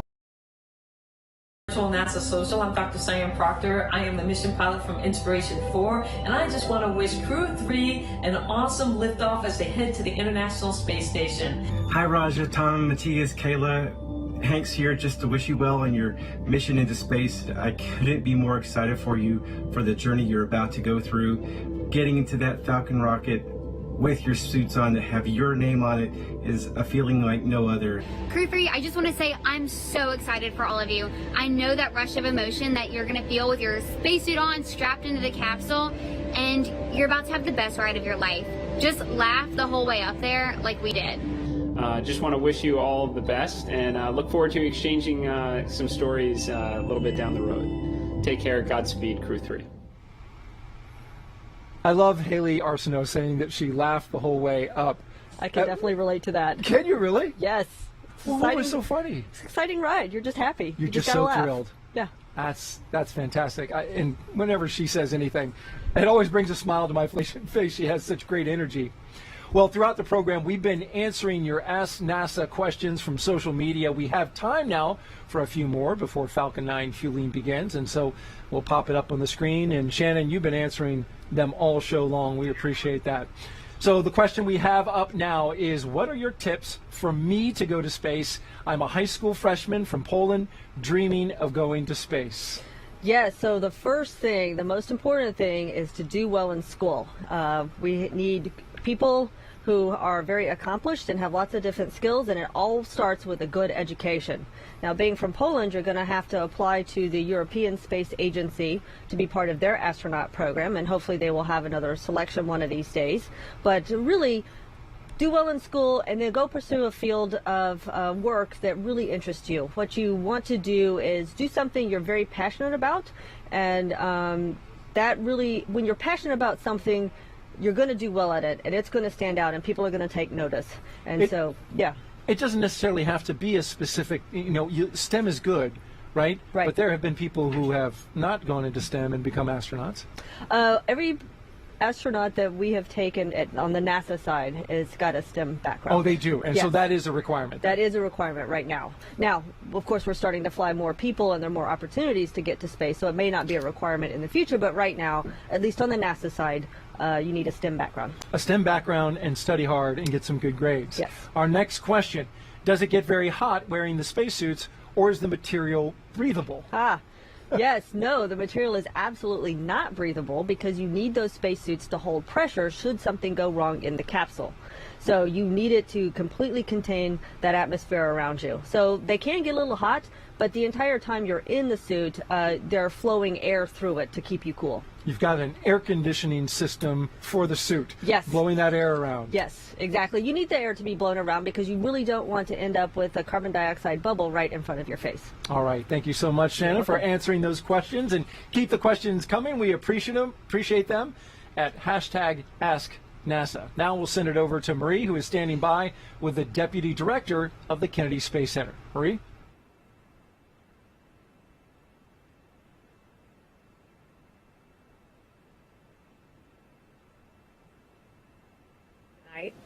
Oh, it's a pleasure to be here with you, Marie.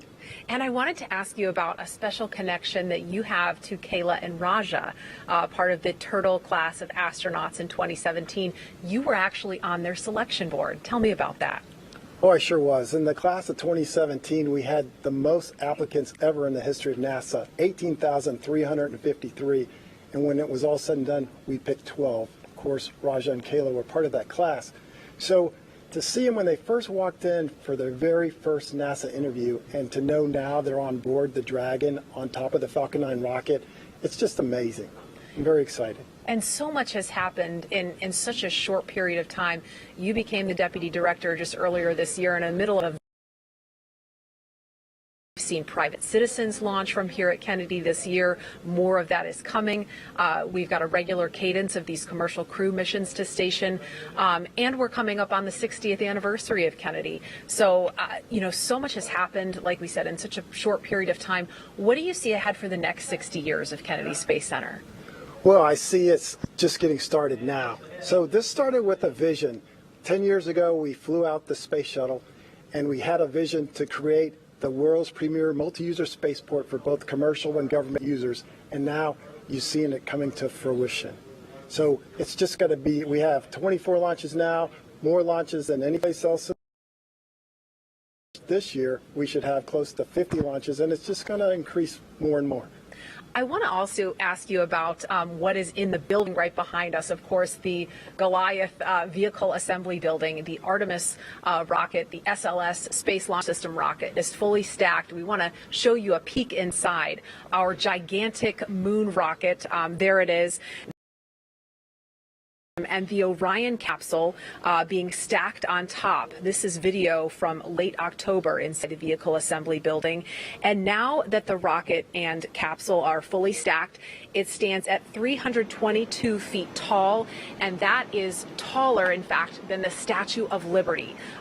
Quite a sight in there, Kelvin. I don't know if you've had a chance to actually go inside since that stack in October, but it's just astounding. And what do you have to say about that if you've seen it inside? And what do we have to get through before that first launch of Artemis 1? Okay, I saw it today, and I see it about every week, and it is just humongous to see that rocket and to know that that rocket will carry our astronauts to the moon and beyond, hopefully to Mars. So right now we're undergoing something we call IVT, Interface Verification Test. We'll do that for a couple more days, and then we're getting prepared to roll it out for a wet dress rehearsal. So hopefully that'll happen the end of this year, early next year. We'll roll it out to the pad, fully fuel it, test all the interfaces, pad, vehicle, and roll it back for a launch, hopefully in February. Fantastic. Calvin Manning, thank you so much. And by the way, happy Veterans Day a little early. I know you served, so thank you for your service. Hey, thank you, Marie. All right, we're going to go over to John Innsbrucker now in Hawthorne as the action begins to pick up on the pad. John? We're just inside T-minus 47 minutes. We're listening right now to the countdown net, waiting for the SpaceX launch director to discuss the propellant load and launch poll results and give final instructions to the launch team. At this time, we have completed all checks on the Falcon 9 and the Dragon spacecraft. We're also checking with the Dragon mission director to make sure that they are ready to go. And right now we're waiting to listen for that launch director to come up. Now, we have been checking, as I said, with the Dragon mission director, also NASA launch manager, to make sure they're ready. Now, you can see on the screen right now, Falcon 9 on the pad, crew access arm alongside the Dragon capsule. Earlier, you saw the vehicle assembly building during that previous interview. The Falcon and Dragon launch team, as well as key members of NASA, are in the Launch Control Center, which is just adjacent to the vehicle assembly building. As you saw earlier, if you were with us, they've got a view straight towards Pad 39A through the large windows of Firing Room 4. Now, going back to the current screen view, you can see the crew access arm. That arm, once we finish the readiness poll and instructions to the crew, or instructions to the launch team. Attention on countdown net. And here it comes. The poll is complete, and teams have pulled go for propellant load and launch.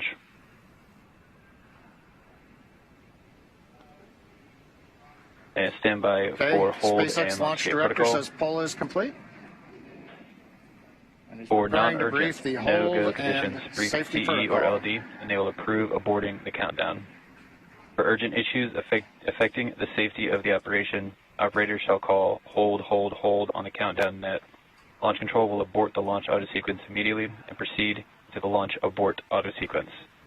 At T-minus 10 seconds, launch control will be hands-off, relying solely on automated abort criteria for the remainder of the count. Operators advise the launch director whether structural breakup or fire is imminent or occurring per Dragon manual escape flight rules.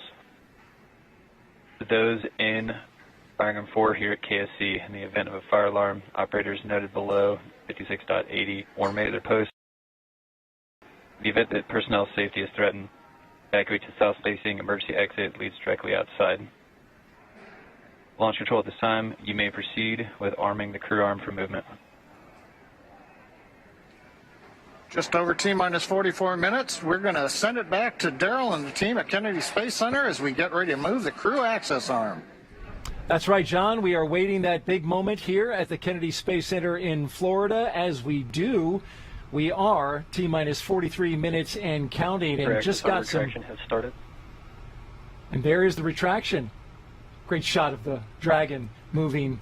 It's not moving. The crew access arm is. Is moving away from it. Yep, and you can see that from inside the Dragon as well. And there it goes.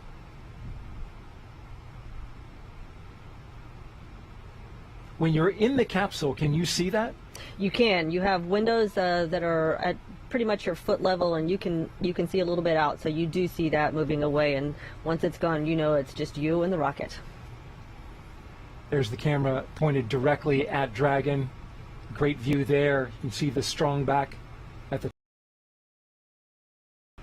Oh, that is a fantastic view.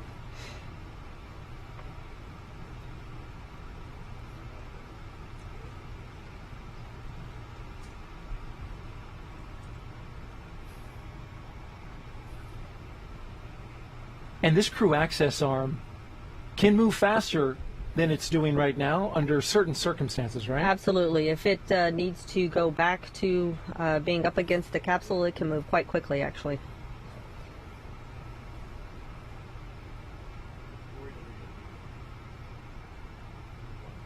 It was just not too long ago, about an hour ago, that we saw the astronauts walking down that very crew access arm. Now it is rotating away from the rocket. Just one more step closer to launch. An important milestone. Absolutely. I'm enjoying just watching the various parts of the launch pad go by yes. as we look out that. Yeah, you don't that often get that view, so No. it is, might as well soak it in while we've got it. There's nobody inside that arm. There's nobody on the pad. The only people who are there are the 4 astronauts inside that SpaceX Dragon capsule. You can see the water deluge system to the left, out the opening there to the white room. Crew access arm retraction complete. And we just heard the call out that the crew access arm has completed its retraction away from the rocket. And so up next, Dragon SpaceX, you are go for section 7 of 4.100. Close visors and arm the launch escape system. And Dirge Captains will go and that's for what's section up 7 next. 100. Arming the launch escape system. And while we await that, let's take a social question. Oh, that sounds like a great idea. Michelle Stone asks, as an astronaut, what moment does it become real that you are about to launch to space? You know, Michelle, it is right about now. So you know everything else has happened according to plan, and this is really the final bit before you launch into space. So anything had gone wrong previously, the access arm was there, and you could just exit the capsule. Now it's just you and the rocket. Closed. We're arming the launch escape system. And arming the launch escape system, as we just heard that call, is a major milestone. Because, you know, if for some reason something were to happen, that's how you're getting off the top of that rocket. That is correct. If something happens, if it's detected on the ground or by the systems on the Dragon or that Falcon 9, it will engage that launch escape system, and that crew will go shooting off that rocket. Let's take another question now. Shannon, been doing so well with these questions. I love answering questions. Well, excellent. Here's another one. Are there pre-launch rituals and activities that the crew go through before launch? You know, we do have some, I would say, traditions, and it's kind of interesting now that we're in the commercial Launch escape system is verified armed. Okay, the launch escape system is armed. There's copies. We see the same. So we have traditions that come from the Apollo days. We've got traditions that we actually experienced over in Russia when we were flying on Soyuzes, and so we sort of combined a few. A lot of them, as you've seen earlier, involves the crew sticking their stickers on various places. Yes. Everywhere you can. Everywhere we can. We want people to know we were here. And one more question for you, Shannon, as we await the loading of propellant into the Falcon 9 rocket. Hey NASA, while watching the launch of Crew 3, I noticed the astronauts have a little mirror on their suits on their left arm. What are they for? Yes, good eye to notice that. Good eye. Good eye. Yes, that mirror is actually will let you inspect your spacesuit to make sure everything is fine. So once you're in the spacecraft by yourself, if you open your visor, sure, in my case, that your hair is not crossing the boundary and would interrupt the seal that is necessary to keep that pressure on the inside. So they use that to make sure their spacesuit is in perfect condition. How about that? I hadn't even noticed it. It is wonderful when we get these questions from the viewers and the people who are watching, because they're looking so closely. They are looking closely, picking up those details. Well, let's take another one then, since we've got some great questions coming in. Can you keep your spacesuit after the mission? Oh man, I wish I could keep my spacesuit. I don't know where I would put it, but no, unfortunately we are not allowed to keep our spacesuits. You couldn't stuff it and put it in the foyer? I suppose I could. That would be a bit pretentious, don't you think? But you know what's interesting is if you don't keep it, it is made exactly to your specification, so... What do we do with it? Well, yeah, actually, after a flight, the spacesuits go into rotation for training. And so at this moment, Samantha Cristoforetti, who is about my size, is using my spacesuit for her training while her spacesuit is being built. Ah, okay, so they really are used, again, but not for spaceflight. They go into a life of training. That's correct. Great questions, folks. We really appreciate these. These are some good ones. And Shannon, in approximately 25 seconds, expect loud venting. So we're getting a call out as we prepare for propellant loading. And you see the crew there, Crew 3. And they have their visors closed, so they are ready. They have them closed before the launch escape system is activated in case, activated in case it needs to be put into action. They will be safe in their suits. Another safety measure. As we are here at the Kennedy Space Center taking another question from social media. Shannon, what was it like to feel the weightlessness of space for the first time? Oh, that is such an interesting feeling when that happens. Of course, I felt it for the first time on the Soyuz spacecraft. When we got into space and the engines cut off, to me it felt like we were sort of tipping forward. I felt like I was floating forward in my harness that was holding me down. Huh. Don't know why. I don't think we were, but that's what it felt like. Yeah. And not too long after you get up into space, don't you get ready to sleep in anticipation for getting to the space station? It really depends on your profile. So what the Crew Dragon will do is what we did on our flight up, which also had a 22-hour-ish rendezvous. They will go through systems checks, make sure everything is working on the Dragon, and then they will have a sleep period before they do the final rendezvous. And I want to ask a follow-up on this question. Okay. What's it like to sleep in space? Like, what happens? Does your head what does your head do, and how do you get comfortable with not being against anything? It is interesting to sleep in space. It is actually pretty comfortable to sleep in space, but it does take a little bit. I'll tell you, the first time I was up there, for about the first month, I would wake up in the middle of the night and feel like I needed to turn over. But, of course, that's not going to do you any good in space. So that's just part of adjusting to learning how to sleep in space. There's certainly no pressure points, are there? There are no pressure points. You're just tucked into your sleeping bag. Are you restrained? You have a sleeping bag on the space station. You have a sleeping bag that's inside your crew quarters, and that sleeping bag is attached to the wall. So you sort of float inside your sleeping bag, which is attached to a wall. All right. Great job, Shannon. Thank you for all the answers to the questions there. And thank you folks for sending them in. They were wonderful. We enjoyed them. And Shannon did a great job of answering them. Just a few seconds away from prop load. Propellant load has started. And there we heard the call out. Yes. This rocket is being loaded with propellant. Yes. Obviously another major milestone, and that is something that is very obvious to the crew. They can feel it loading into the tanks. It starts low down at the bottom of the rocket, but as the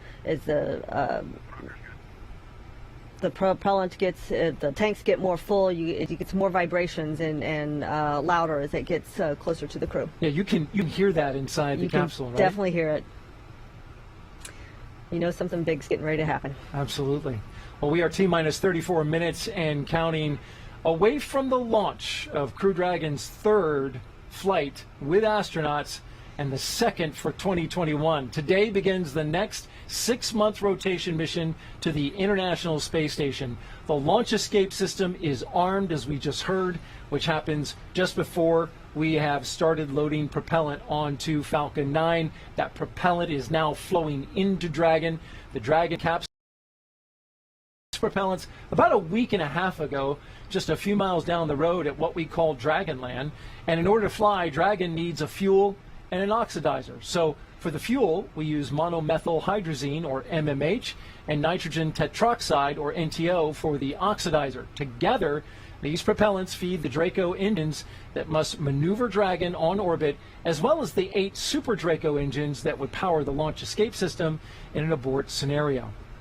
And again, that fueling, it is flowing.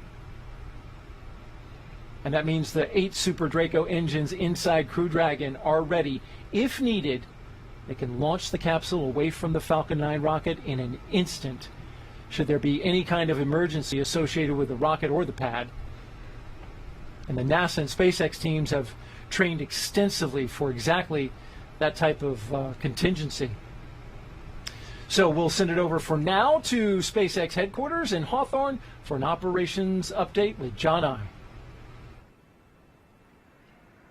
We're counting down those final minutes. Everything's still looking good for Falcon 9 and Dragon for an on-time launch just over 32 minutes from now. Falcon 9 did begin propellant load on time at T-minus 35 minutes. You can see Falcon 9 on the pad, the first and second stages. They're being loaded with 2 liquid propellants. One is a fuel loaded into a tank at the bottom of the stage. The other is an oxidizer that loads into the tank at the top of each stage. The fuel that we're using to power the Merlin engines is a refined kerosene, referred to as RP1. And the oxidizer loaded on each stage is densified liquid oxygen, or LOX. Now, densified is the term that we use to describe that we keep it much colder than typical for launch vehicles. And that allows it to take up less volume, and therefore we can put more liquid oxygen onto the first and second stages. Now, to ignite the fuel and oxidizer in the Merlin rocket engine, we use that favorite ignition fluid called T-tub. Now, when T-tub comes into contact with oxygen, it'll burn, and that gives off a green-colored flame. Once we've got the flame going, we add the kerosene fuel into the Merlin engine chambers, and the engine ramps up to full power. You probably won't be able to see the green flash at ignition of the 9 Merlin engines on the first stage, but you may see it on the second stage engine when it ignites following stage separation about 2 minutes and 48 seconds into flight. We're now beginning to top off helium into pressure vessels on both stages. We've been quiet for most of the countdown, but now we're going to squeeze that last little bit in, make sure that the tanks are fully up on the pressure vessels. We'll use that gas to pressurize the propellant tanks in flight. The Merlin turbopumps will be pulling propellant out of the stage, and we need to take up or make up that empty space with hot helium. Now, at the very top of the stack is the Dragon spacecraft. The astronauts are monitoring their systems while propellant is loaded into the Falcon 9. We heard them talking about the noises of propellant loading. Stage 1 cryo-helium. And in this case, the crew training in the simulator also includes playback of sounds that have been recorded in the Dragon capsule during recent flights. Good news on the range, they are ready to support. They've been doing the balloon launches. They've been making sure that the air and sea space is clear, and they are go to support launch.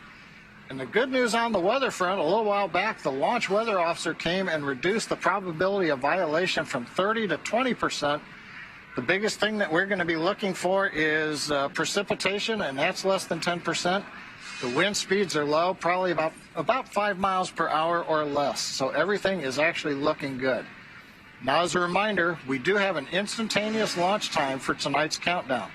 So from this point on, if we hear hold, hold, hold for any reason, we'll have to stand down and target our backup launch opportunity tomorrow night, which is about just under 24 hours from tonight's planned launch.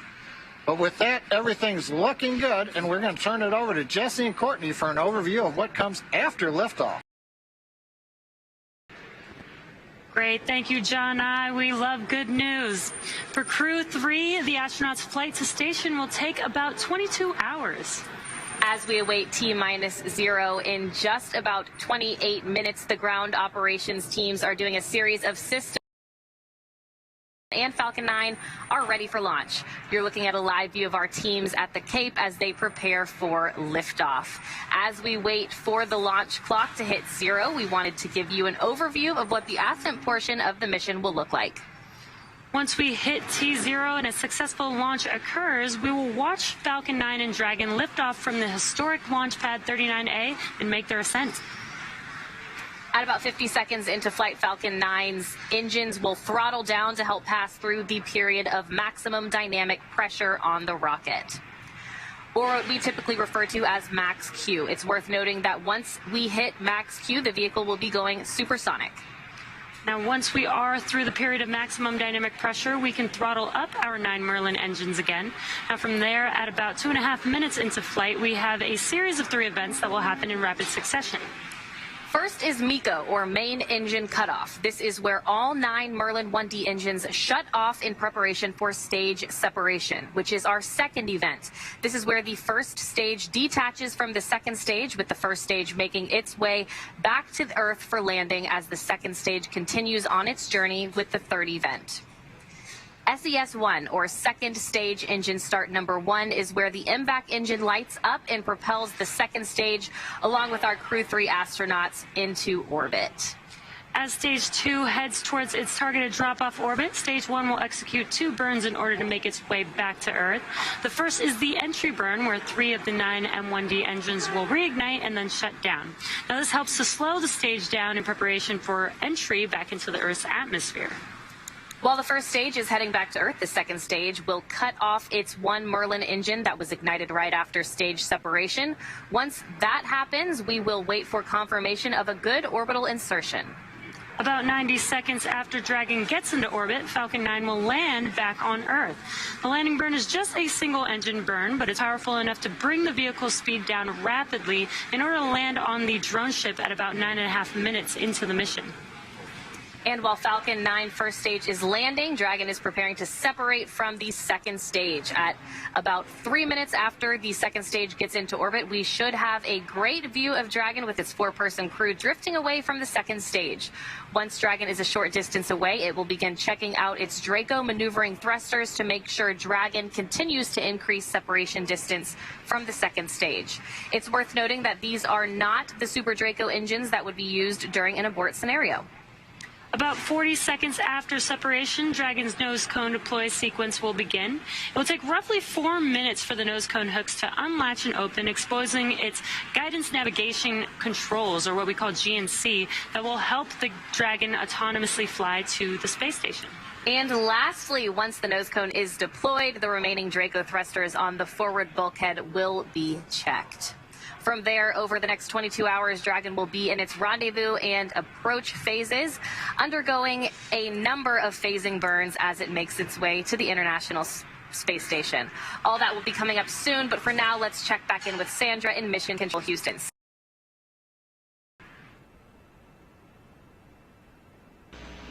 Thanks, Courtney. The space station team here in Houston is focused, and the critical systems on the station continue to function normally.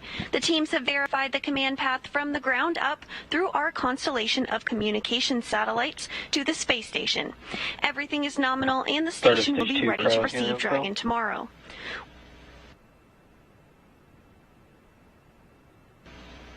Once the crew arrives at station, they'll join Expedition 66. While on board, their official designation will be flight engineers for most of their expedition. At the back end of their journey, Tom Marshburn will assume command of the station from current Space Station Commander Anton Shkaplerov. Flight Director Rebecca Wingfield is on console now, leading flight controllers in Houston for launch, and will also lead teams for docking tomorrow. A reminder that a launch today will take about 22 hours to get to station, with the docking to the Node 2 forward port scheduled tomorrow, November 11th at 6 p.m. Central Time. Once Dragon is the team here in Houston will assist the Dragon and Space Station astronauts with leak checks as they work to open hatches on both Dragon and inside the station's pressurized mating adapter. We expect hatch open to take place approximately 2 hours after docking. That's it for us here in Mission Control Houston. I'll send it back over to the team in Florida. Daryl? All right, thanks, Sandra. We are back here at the Kennedy Space Center, circling about that mock Dragon behind us. Yes, pretty. It's a pretty capsule.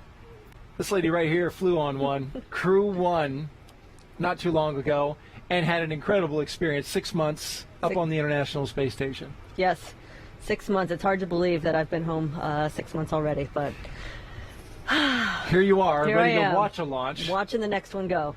T-minus 23 minutes and counting, and if you're just joining us, we are ready for the third astronaut rotational flight and mission to the International Space Station under NASA's Commercial Crew Program. Commander Raja Chari, pilot Tom Marshburn, and mission specialist Kayla Barron. There you see them. They are strapped in along with Matthias Maurer, ready to fly inside Crew Dragon Endurance. We can see them live as well as outside. The Falcon 9 rocket fueling operation is well underway. The launch escape system is armed, and that means Crew Dragon is prepared to launch itself away from the Falcon 9 rocket in the case of an emergency on the pad or after liftoff. So far, operations look and sound as expected, and we are just counting down to that liftoff at 9:03 p.m. Eastern Time. You can see the steam as it comes off, the condensation as it comes off the rocket. I've noted in past launches that as it fills with fuel, the entire begins to let off, and it kind of gives you a marker of exactly where in the rocket they are. It's almost like a little fuel gauge. Exactly. Yep, because the fuel and oxidizer are cryogenic. They are extremely cold, and so you just see them condensing the air around it. And of course in Florida we've got lots of moisture in our air to condense. We sure do. There's some onshore flow, a weather pattern that is bringing moist air off the Atlantic Ocean, and so with this lit up, we should see a lot of this condensation coming off this particular rocket. The mission is the continuation of rotational crew flights to the International Space Station from U.S. soil on private rockets and spacecraft. This would not be possible without the success of NASA SpaceX Demo 2 test flight last year and the safe delivery of Crew 1 astronauts, including my co-host Shannon Walker, to the space station last fall for a long-duration mission. Crew 1 is back home, of course, and we have one of the mission specialists with us right here today. As you're counting down, we're only 21 minutes out from launch, Shannon. What is going through your head in this moment? Boy, this is really, things get even more intense and more exciting. You can feel the rocket being fueled. You know you don't have too much longer, so you're really thinking about what you're going to need to do as soon as those engines light. T-minus 21 minutes and counting. The excitement levels rising for the crew inside. Crew Dragon Commander Raja Chari, he'll be making his first trip to space. And as commander, he is responsible for all phases of flight, from launch to re-entry. Chari is a colonel in the U.S. Air Force. He holds degrees in astronautical engineering and aeronautics. Chari is also a combat veteran. 15E aircraft during Operation Iraqi Freedom and deployments in the Korean Peninsula. As a test pilot, he has accumulated more than 2,500 hours of flight time in various military aircraft. His pilot is Tom Marshburn, sitting right to his right. You see Chari there on the left. Marshburn is suiting up for his third space flight. As pilot, he is responsible for spacecraft systems and performance. He previously flew on the Space Shuttle Endeavour and STS-127 and on the Russian Soyuz. Load complete. In Expedition 3435, while helping to assemble the International Space Station on STS-127. In that flight, Marshburn performed 3 spacewalks totaling almost 19 hours. It was just go, go, go. A North Carolina native holds degrees in physics and medicine. In fact, he was an emergency medicine doctor. Yes, he was. Mission specialist Kayla Barron, she's about to make her first trip to space. In this role, she will work closely with the commander and pilot to monitor the spacecraft during the dynamic phases of flight. The Washington State native has degrees in nuclear engineering and systems engineering. As a submarine warfare officer, she was a member of the first class of women commissioned into the submarine community, and she deployed 3 times while serving aboard the USS Maine. And lastly, on the end there in this shot is mission specialist Matthias Maurer. He will be making his debut spaceflight. He will be the second European astronaut to fly on Crew Dragon. Maurer is from Sankt Wendel, Germany, and is a doctor of material science and engineering. He has the 10 patent applications, and he joined the European Astronaut Corps in 2015. Maurer has spent 16 days in underwater training during a NASA Extreme Environment Mission Operations Challenge, and he's trained in sea survival training off the coast of China. And an interesting note about Maurer, he will become the 600th person in space. 600. Yes, even though all 4 crew members will be traveling to space at the same time, we have to assign numbers, and he is number 600. He's landed on that big milestone. Chari gets 599. Barron is 601. What was Shannon Walker? You know, I believe I was number 518, but don't quote me. I could be wrong, but it's in the early 500s. We'll take a look at the NASA history books and yes, we'll figure it out. Each of these 4 crew members will join Expedition 66 once they arrive at the International Space Station, where Anton Shkaplerov is currently commander of the space station. You spent some time as the commander? I spent a very brief amount of time as commander, right at the end of our crew's time up there for about 2 weeks. I was commander after the Soyuz crew left. All right. It was short? Sweet. But you were in charge. I was in charge. Sweet. All right, let's go over to OSB2 and check in with Marie Lewis. Marie? All right, thank you, Daryl. I am here with NASA Administrator Bill Nelson. Thank you so much for being here tonight. What a pleasure. What a great evening. Looks like the rain has given us a break. Yeah, it's clearing up. We've got a great view of the pad, and this must bring back quite a few memories from you. You launched from Pad 39A some years ago, and this is your first crew launch here as the NASA Administrator. What has this experience been like for you so far? Well, just to have an opportunity to try to offer some leadership to this fantastic organization that is routine, and it's just such a tremendous organization.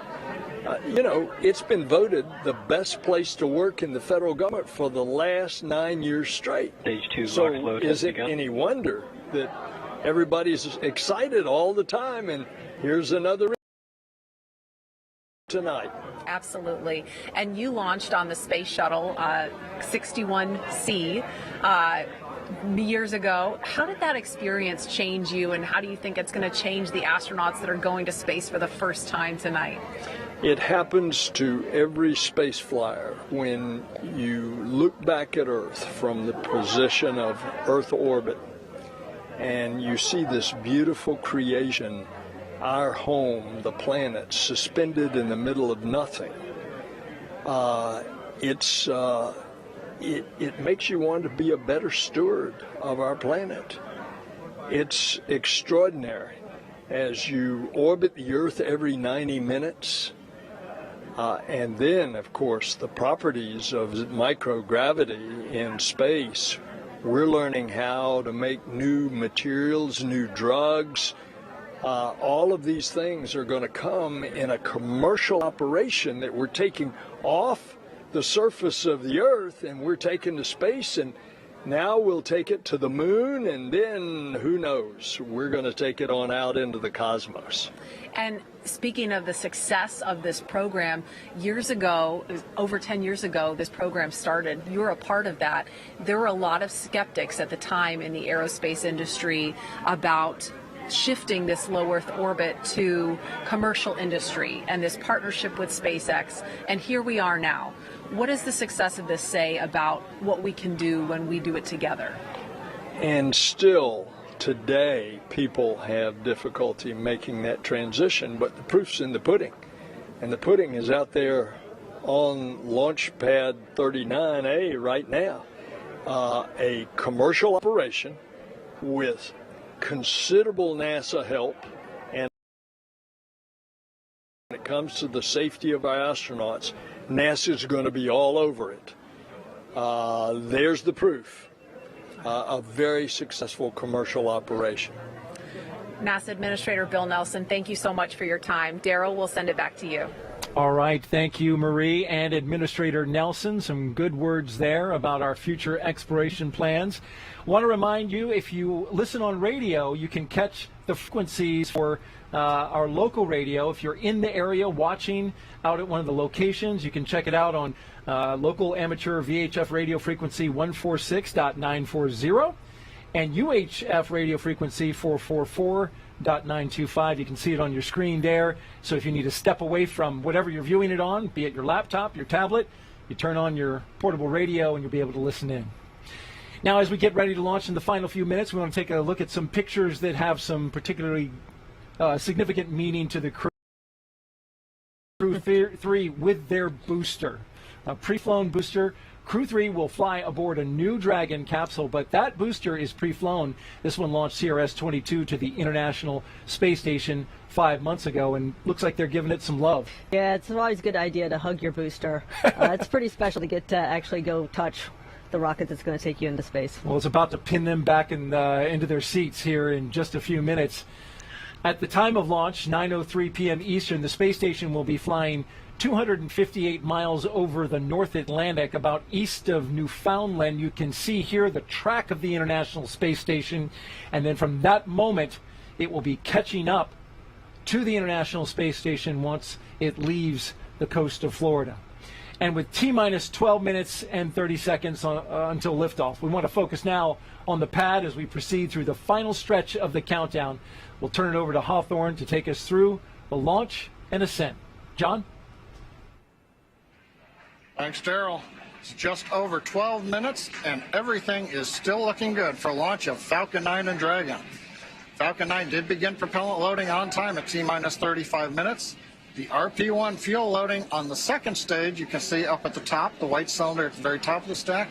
Fuel loading on that stage is complete. Fuel loading is continuing on the first stage. We're about 80% of the way full, and it will finish up at T-minus 6 minutes. The densified liquid oxygen loading is also underway on the first stage. We're about 3/4 of the way full, and we began loading liquid oxygen on the second stage about 5 minutes ago. Now, liquid oxygen loading is the last thing to finish. We'll wrap up first stage at T-minus 3 minutes, second stage at T-minus 2 minutes. Coming up, we're going to do final checks of various engine systems. Our thrust vector controllers are going to be moved. We call them TVC wiggles. Slightly.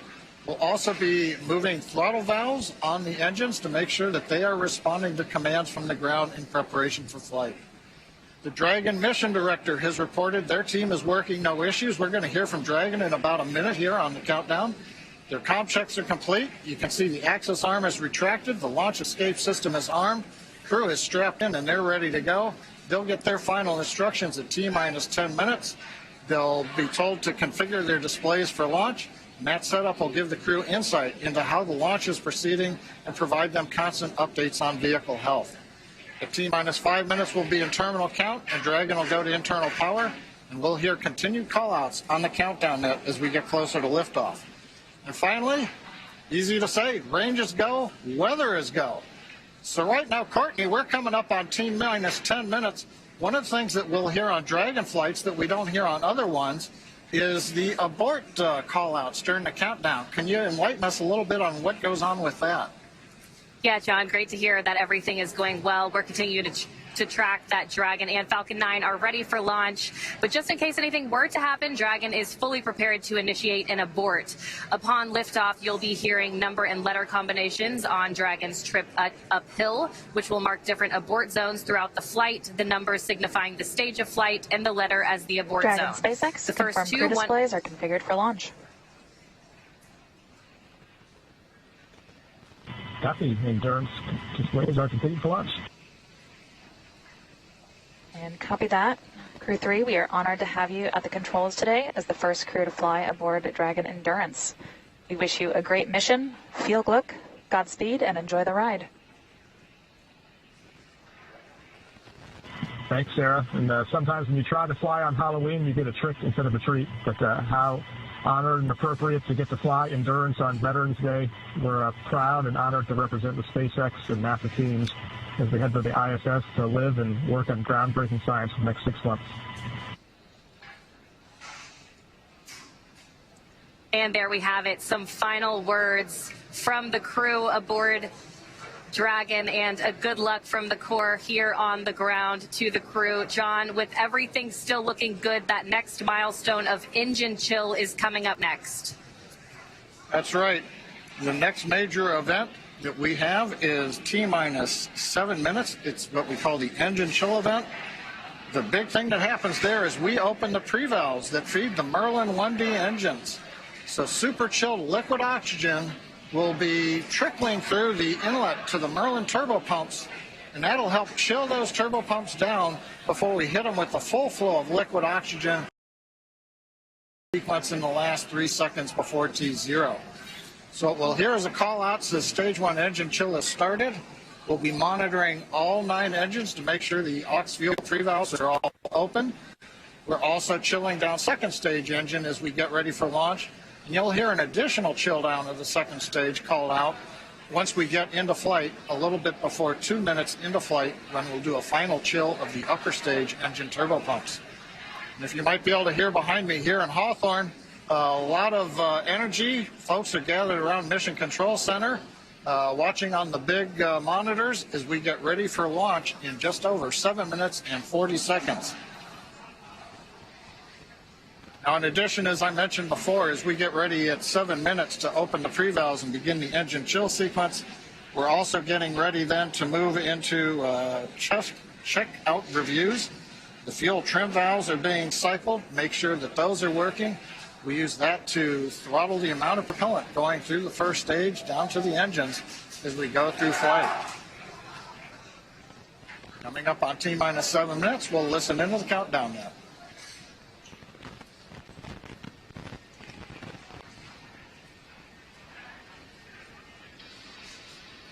Stage 1 engine chill has begun.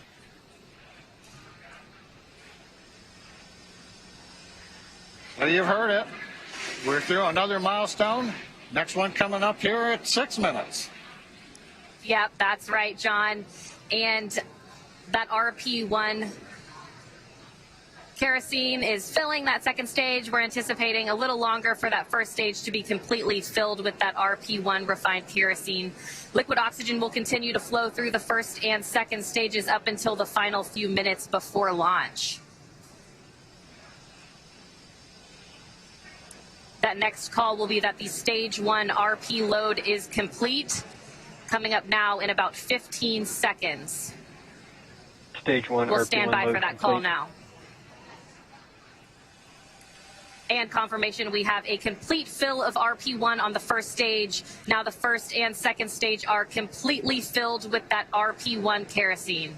Now just under 6 minutes to launch until that instantaneous launch window today. The next milestone will be for Dragon to transition to configure for terminal count, and that's when Dragon's onboard computers will take control of the vehicle, and Dragon will be on internal power, no longer relying on those lines from the ground. From there, Falcon 9 tanks will pressurize for strong back retract. That'll be another visual milestone. The clamps just below Dragon's trunk will open and the strong back will tilt back just 2 degrees. Then right after liftoff, back. Again, RP1 kerosene filled on both the first and second stages. Liquid oxygen continues to flow through on the first and second stages. Standing by now for that call that Dragon has transitioned into terminal count.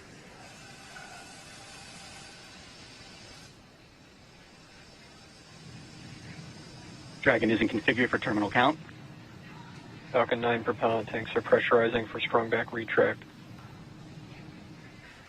All right, John, some good calls. Dragon is now on internal power, and Falcon 9 propellant tanks are pressurizing for strong back retract. Yes, thanks, Courtney. What we're waiting to hear now is the call out for strong back is retracting. This will be a 2-step process. First, we'll spend about half a minute opening up the arms that clamp around the second stage. There's the call out. The sequence has begun. So we'll slowly open up the arms around the second stage. We might get a view if we've got a close-up of the camera. Then once the arms are open, the strong back alongside Falcon 9 will retract about 2 degrees away from the rocket. It'll stay there all the way through liftoff, and then as Courtney mentioned, at liftoff, hydraulics will then pull it down to about a 45-degree position above ground, and that'll give us the final clearance. It's that strong back right now that is providing the liquids, the gas connections, the electrical connections to the launch vehicle, especially the second stage.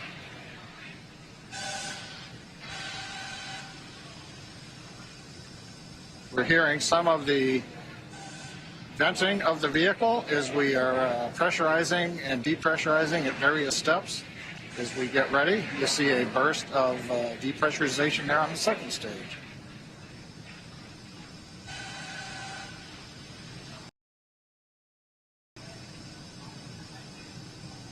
That's right, John. We're also anxiously awaiting the complete on the first stage. You should hear that call coming up here shortly.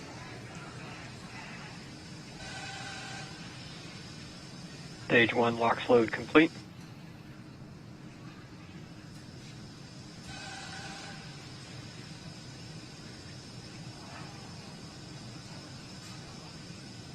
And confirmation that the stage 1 LOX load is complete.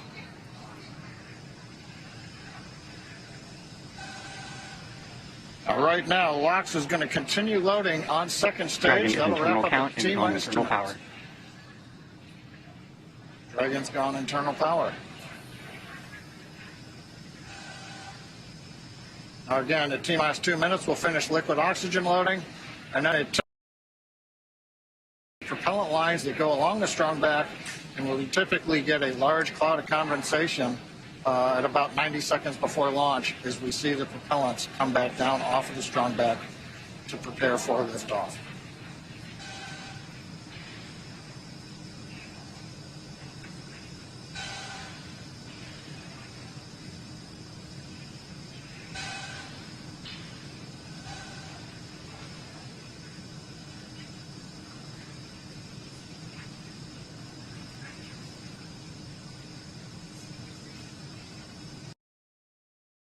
Load complete. Dragon is in auto idle. All right, Falcon 9. With that, Falcon 9 is fully fueled. We have fuel on both the first and second stages, and both stages are filled with liquid. Loud venting. Filled with liquid oxygen. Dragon is also in auto idle. The flight computers on board Dragon maintaining their calculations, standing by for the T-0 mark. That next call out will be that Dragon is in countdown. Standing by now for that call.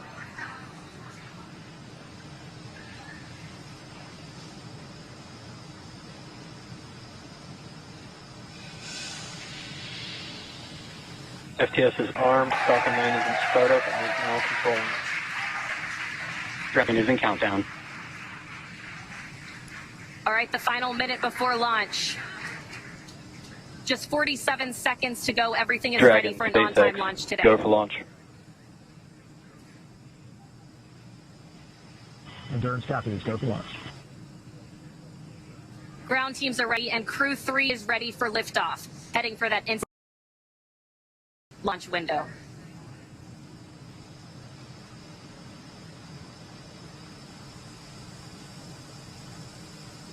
Seconds to liftoff. 15 seconds.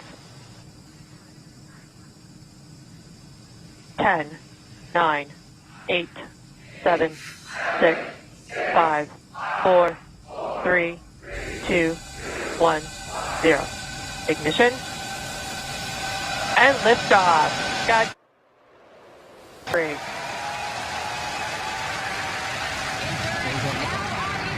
Copy, 1 Alpha. International Space Station.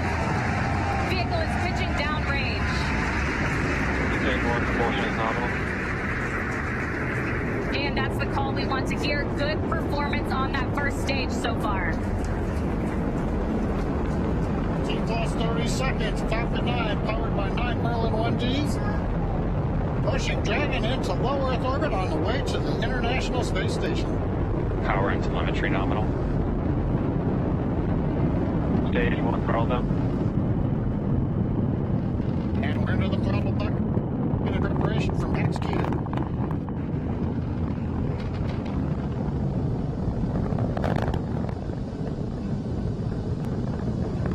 Getting ready to throttle the engines back up.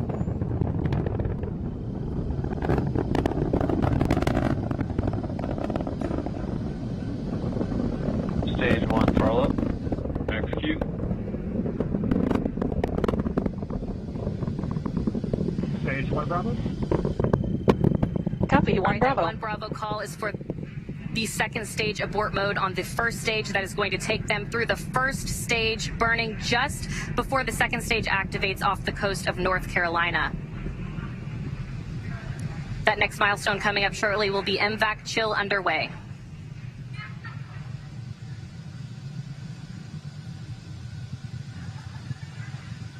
MVAC chill underway. There's a call out. We're getting the second stage engine turbo pumps ready for their ignition coming up in just a little more than 40 seconds. We've got the major events coming up here shortly. We're going to get main engine cutoff at 2 minutes 36 seconds. The stages will separate. Then the second stage will ignite, carrying Dragon on its way into low Earth orbit. Everything continues to look good. Stage 1 throttle down.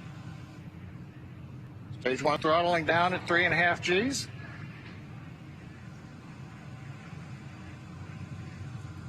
Getting ready for MECO.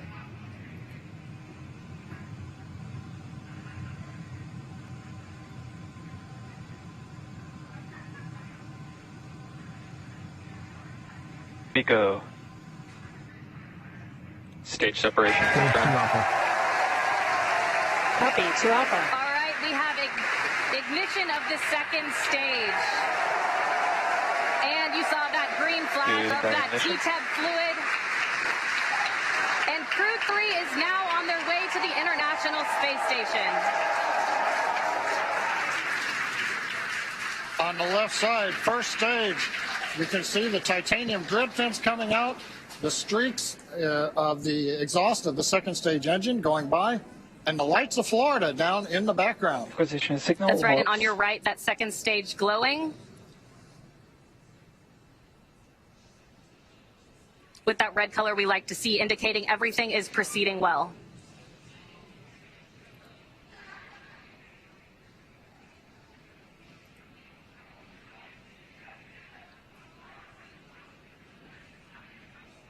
Now 3 minutes and 40 seconds into flight. Everything's still on track. Acquisition is signal Bermuda. Dragon SpaceX, trajectory And that nominal. Call out of acquisition of signal Bermuda. The Bermuda ground station has the signals from the second stage of Dragon and Falcon 9. Currently on the first stage, we are coasting to apogee, beginning a slow 180-degree pitch, so that when the vehicle comes back through the atmosphere, the engines are pointed down towards the drone ship when we do the relight Relight for the entry burn will come at T plus 7 minutes and 30 seconds, 3 minutes from now. Currently, the first stage about 166 kilometers up, continuing to coast to apogee for another brief period.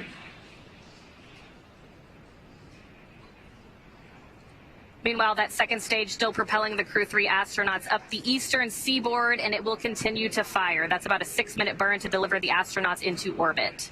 Dragon, SpaceX, trajectory nominal. And a good call out from the ground teams. I always love to hear trajectory nominal, and the crew gets to hear it too on the call out. Acquisition of signal, New Hampshire. And the New Hampshire tracking station has acquired the telemetry signal.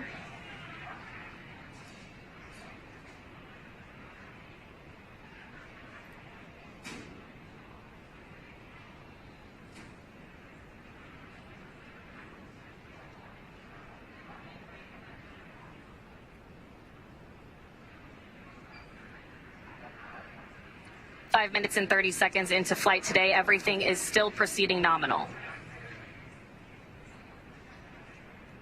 And Courtney, right now on the second stage, it's such a large amount of propellant. It takes a while for second stage to really accelerate. The crew right now, Dragon, it looks like they're pulling about. Trajectory nominal. Looks like we're pulling about 1.5 Gs. Yeah, right on cue, those check-ins. Everything is still looking good on that second stage. The next milestone on the second stage will be SECO. And we're getting our views now from inside of Endurance, our first views of the crew on their way to the International Space Station.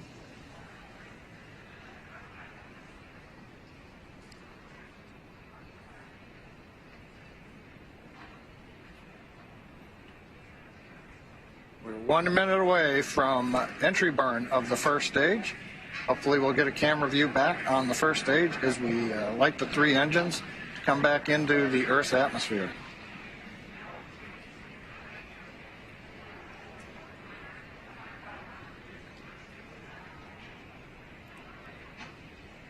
Dragon, SpaceX, trajectory nominal. Endurance copies. Another good check-in with the crew, confirming everything is still looking good so far on both ends.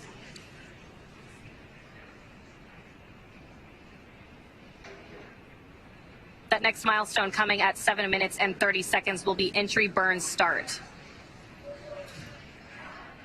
Currently waiting for the call out from the SpaceX propulsion responsible engineer that the 3 Merlin 1D engines have lit to begin slowing down the first stage prior to entering the Earth's atmosphere. Stage 2 FTS is safe.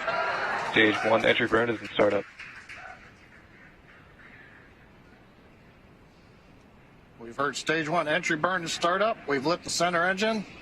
We've got the 2 side engines, 3 engines running. This is a 27-second burn.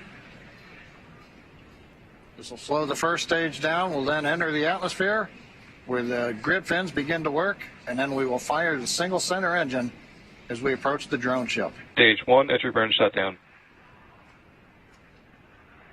Confirmation entry burn shutdown. And meanwhile, that second stage is less than a minute away from cutoff.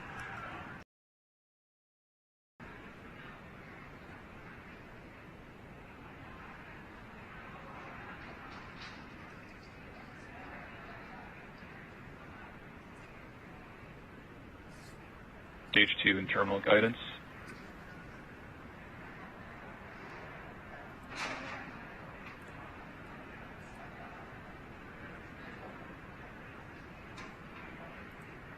Shannon? Copy, Shannon. There's that call for Shannon. Stage 1 is transonic.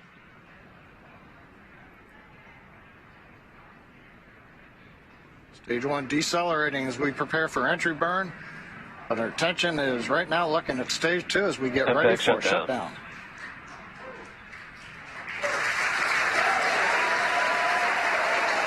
Stage 1 landing burn.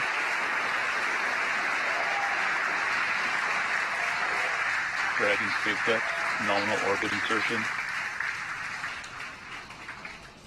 And the second stage has done its job. Our Crew 3 astronauts have been delivered into orbit. Stage 1, landing leg deploy. Landing leg deploy. Endurance copies. We feel Pico and Sile confirms we are in space. Dragon SpaceX, launch escape system is disarmed.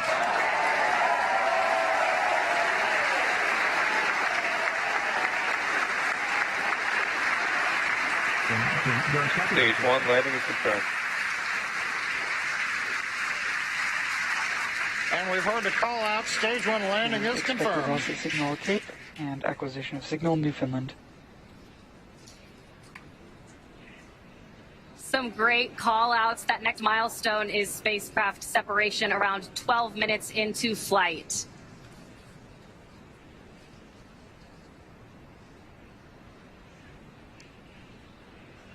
Getting a now of the Crew 3 astronauts from a camera aboard Dragon. The crew now coasting in low Earth orbit, still attached to that second stage. Again, that next milestone coming in about 2 minutes. Stage will separate, and Crew Dragon will be flying free. And Courtney, right now, the Falcon 9 second stage is still attached to the Dragon capsule. When it's time, Dragon will command separation from the Falcon 9 second stage. Right now, that second stage, under control of its flight computer, is essentially going through a sequence to idle the second stage, make sure we're not pulsing any of the cold gas thrusters, the engine has been purged out. Essentially anything that might cause motion of the second stage, we're making sure that all of that is eliminated so that when Dragon separates, it's got a very stable platform to move away from.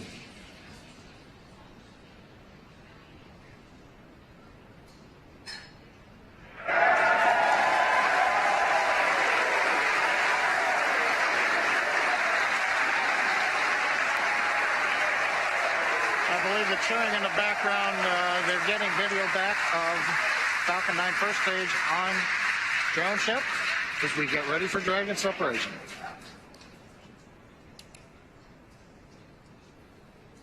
That's right, John. Separation coming just 10 seconds from now. Standing by for that call.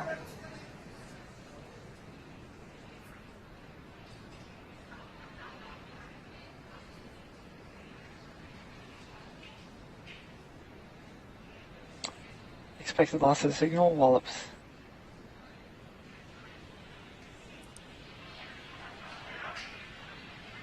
And again, we are standing by. There we go. Dragon separation confirmed. Endurance copies, you say. Dragon, CE, welcome to orbit. Hope you enjoyed the ride from F9. Dragon will take you from here. Safe travels. Stand by for words from LD. And Endurance, LD here. On behalf of the SpaceX launch and recovery teams, it was a pleasure to be part of this mission with you. Enjoy your holidays amongst the stars. We'll be waving as you fly by. Cheers. Wow. Incredible views of the crew now in orbit on their way to the International Space Station. It was a great ride, better than we imagined.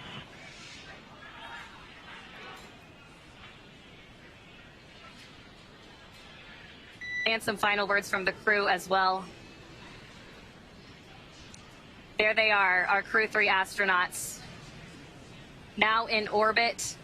That next milestone will be the deployment of the nose cone. That'll be about a 5-minute process. It'll expose those forward bulkhead Dracos and will prepare them for checkouts as well.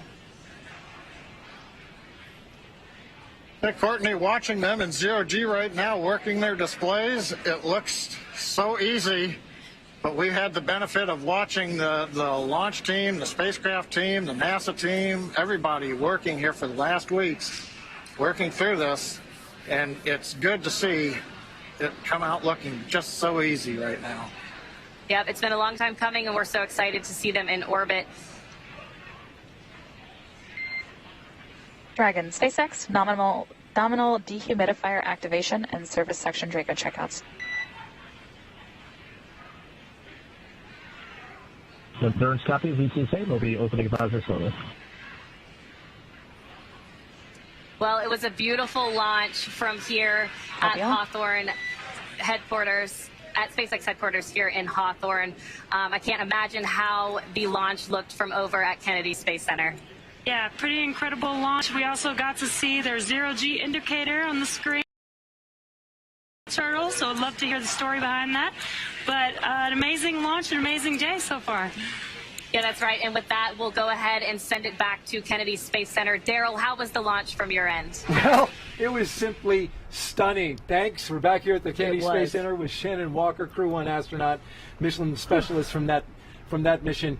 Wow. Wow is right. I mean, it was amazing. It's always so impressive to see a launch live. And what always strikes me is you get to see it and then you hear the sound after it's gone for a few seconds. It's truly amazing. The delay in the sound coming to us, but we're seeing the sights. And when it lifted off, there was that low cloud deck. Yes. So it like lit up the clouds, it lit up the ground. It was one of the most impressive launches I have seen.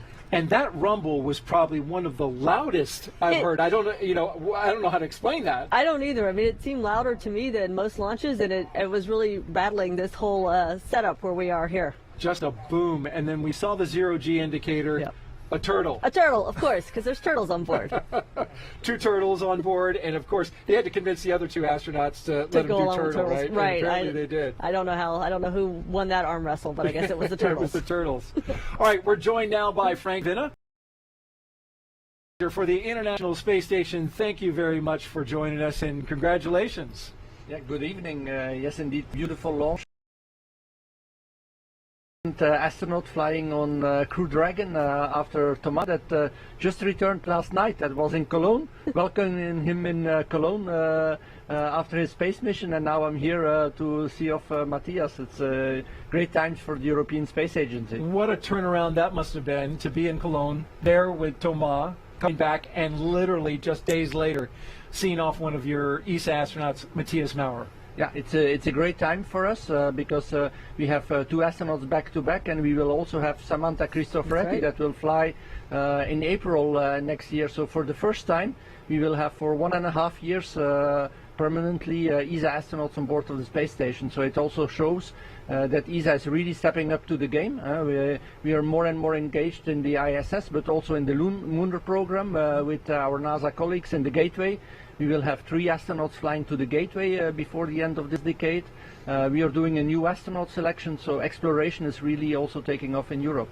And how did you enjoy the launch? Were you watching from the 5th floor of the Operations Support Building? No, I was actually in the LCC. Oh, and, wow. So I was able to go outside and go on the staircase on the outside on the fifth floor there or something like that. It's really amazing.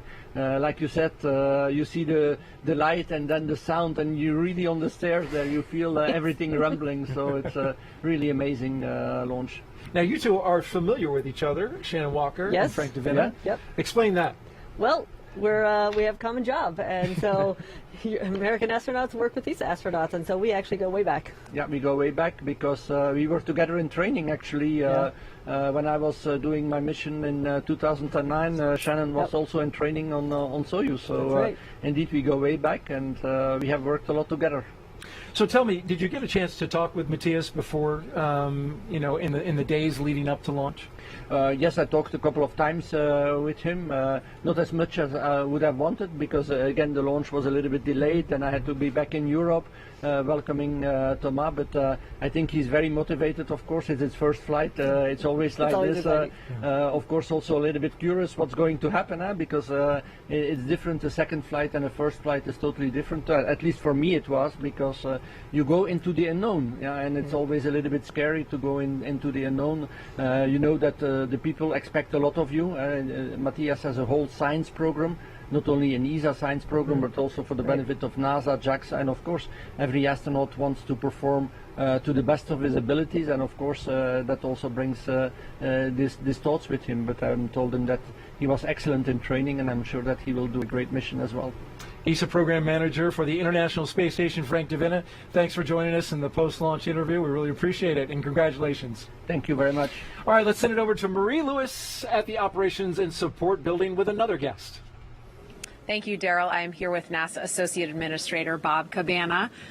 This is your first crew launch officially as Associate Administrator How was the launch tonight for you? Oh, it was fantastic, Marie. What a beautiful evening for a launch. You know, it's like I tell folks, don't take pictures, experience it. And it was another great experience seeing those 4 guys take off into space on top of that Falcon 9 on that Dragon. How amazing. What a great partnership we have with SpaceX to enable that. I couldn't be more proud of our team and what we've accomplished.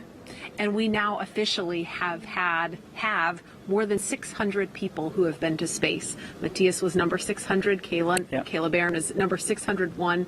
What do you think about the trajectory that we're on for human spaceflight going forward? Well, it's absolutely outstanding. You know, what we want to do is enable a commercial economy in low Earth orbit so that we can focus on that really hard job of exploring beyond our home planet, going to the moon to learn what we need, going to the moon in a sustainable way so that we can learn what we need to go on to Mars eventually, establishing that presence in our solar system beyond our home planet. And to do that, we want to commercialize low Earth orbit and get as many folks as we can go into space. And that's what we're enabling right now. An amazing time for America's space program. We are definitely at an inflection point on how we are commercializing space. And how about the future of the International Space Station in particular? I know that's near and dear to you because you helped build it. I mean, on 4 different space shuttle flights, you were one of the first people to cross the threshold into the space station. You know, I can't believe it's been, you know, almost 23 years since that first mission, that we've had crews on orbit since 2000. I mean, anybody that is 21 years old or younger in the world has never known a time that there weren't humans living in space. So, you know, I think it's so darn outstanding. And what do you want to say finally to the NASA and SpaceX teams that have gotten us here today? We're in this regular cadence of missions, and also to our international partners. Well, first off, I want to say thank you. Thank you for all your dedication and hard work. You know, this is not an easy job. It is a huge challenge to safely get humans to and from low Earth orbit. And the partnership that we have with our international partners, with our commercial crew partners, you know, it has enabled this space economy that we have right now. I can't wait until we get Gateway around the moon. Again, an international partnership as we go back to the moon in a sustainable way. It's absolutely outstanding. So I think the future that we have in space is amazing, absolutely amazing. What a great America's space program. Absolutely. Associate Administrator Bob Cabana, thank you so much for joining us. And happy Veterans Day, a little early, and happy Marine Corps birthday. More importantly, yeah, that's right, 246 years young. Happy birthday to all the Marines. And, you know, thank you for everybody's hard work that makes NASA such an awesome place to work, #1 in the federal government. This is an amazing team, and I couldn't be more proud of them. All right. Thank you so much. You bet. Daryl, we'll send it back to you. And Bob, thank you so much. And now you're looking at a view of the first stage of the Falcon 9 rocket, which has landed back on a drone ship out in the middle of the Atlantic Ocean. The view cut out during our live coverage, but now you see it there. It landed, and it was a beauty. It was. That is so amazing that they do that time and time again. It flew CRS-22, it flew Crew 3, and it'll fly again. Yes, it will. Now, just a quick update on the launch operations. The nose cone from the Dragon has deployed off of it. Yep. And so that allows it to dock. So absolutely, that's one of the key milestones, getting that nose cone open. You've got some engines underneath the nose cone, and of course the docking apparatus that allow it to dock to space station. That's ready to go, and now the astronauts will prepare for their 22-hour, roughly, journey to the International Space Station. They will. They'll probably have a snack and then get some sleep. All right. In the meantime, how about we do a social question? Oh, great. One Let's last do that. one Let's for do Shannon it. Walker here at the Crew 3 launch broadcast. Let's take a look, and here we go. Hi, NASA. I'm talking here from Brazil, and would you like to know, they would like to know, how it feels to observe all the beauty of the planet from above. Your view when you were looking back at Earth. You know, it's really, really hard to put into words. First get into space and you can look out and you see the curvature of the Earth and you see the land masses and the oceans and the clouds. It's a lot to take in. but it's truly amazing what you can see from up there. And as a NASA Administrator Bill Nelson said before, it really makes you feel like you want to be a good steward of the Earth, because from above you can see how fragile everything is. Absolutely. And now Raja, Tom, Kayla, and Matthias are going to see that view. Yep. 3 rookies on board as they go on their way to arrive at the International Space Station around 7 p.m. Eastern Time tomorrow. And we are going to stay on the air for continuous live coverage along their entire ride to station through our coverage here at Kennedy Space Center. It's going to conclude. We'll turn it over to teams in Hawthorne and Houston to take us through the next phases of the Crew 3 mission, all the way through hatch opening, and then, of course, the welcome ceremony for the crew. Shannon, I've watched those ceremonies on TV, but you've actually done it. There's a lot of like air hugs in space. A lot of hugs in space. It's really nice to greet a new crew coming on board and seeing your friends coming across the hatch. It's special. And for those of you watching online on YouTube, take a look at the description below. You will find a new link for the Crew 3 Coast Phase. That live coverage will continue at that location in just a bit. If you're watching on NASA TV, you won't notice a thing. Coverage will continue. And also, we want to let you know that there is a post-launch news conference. It is scheduled for 10 p.m. Eastern Time right here on NASA TV. Again, a post-launch news conference scheduled for 10 p.m. It will be on a teleconference, I'm hearing, not on NASA TV, but you can go to NASA Go Live. You'll find it there. And you can find mission updates on Twitter along the way, at NASA, at SpaceX, and on the web at nasa.gov. And before we sign off, of course, I want to thank astronaut Shannon Walker for being here. Thank you so much. It was such a joy to have you here, answering questions, giving your insight, and watching the launch with you. Thank you very much. It was my treat and my pleasure to be here. Make sure you come back soon and watch another one. I will do it. All right. Huge thanks also to all of our guests for joining us today, and thank you all for watching. We're going to leave you now with highlights from the journey to orbit off Earth for the Earth. I'm Daryl Nail for Shannon Walker. Good night, everyone, and keep looking up. And there's a wide shot of the room with the 4 Crew 3 astronauts. We have Commander Raja Chari, Pilot Thomas Marshburn, Mission Specialist Kayla Barron, Maurer. And here they are, the 4 Crew 3 astronauts, as they walk down the hallway on their way out of astronaut crew quarters.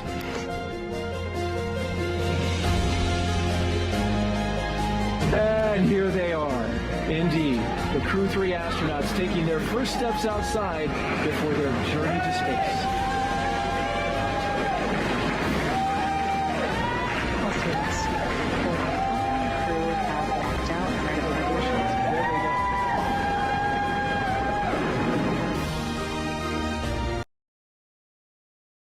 There's a view inside the crew access arm as they make their way looking out the windows.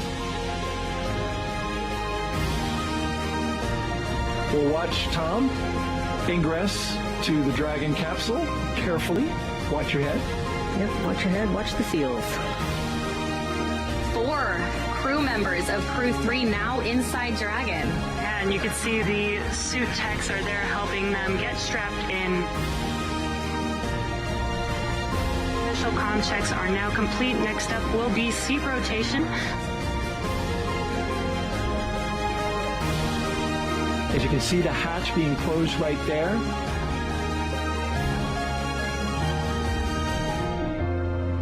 And there is the retraction. 3, 2, 1, 0. Ignition. And liftoff.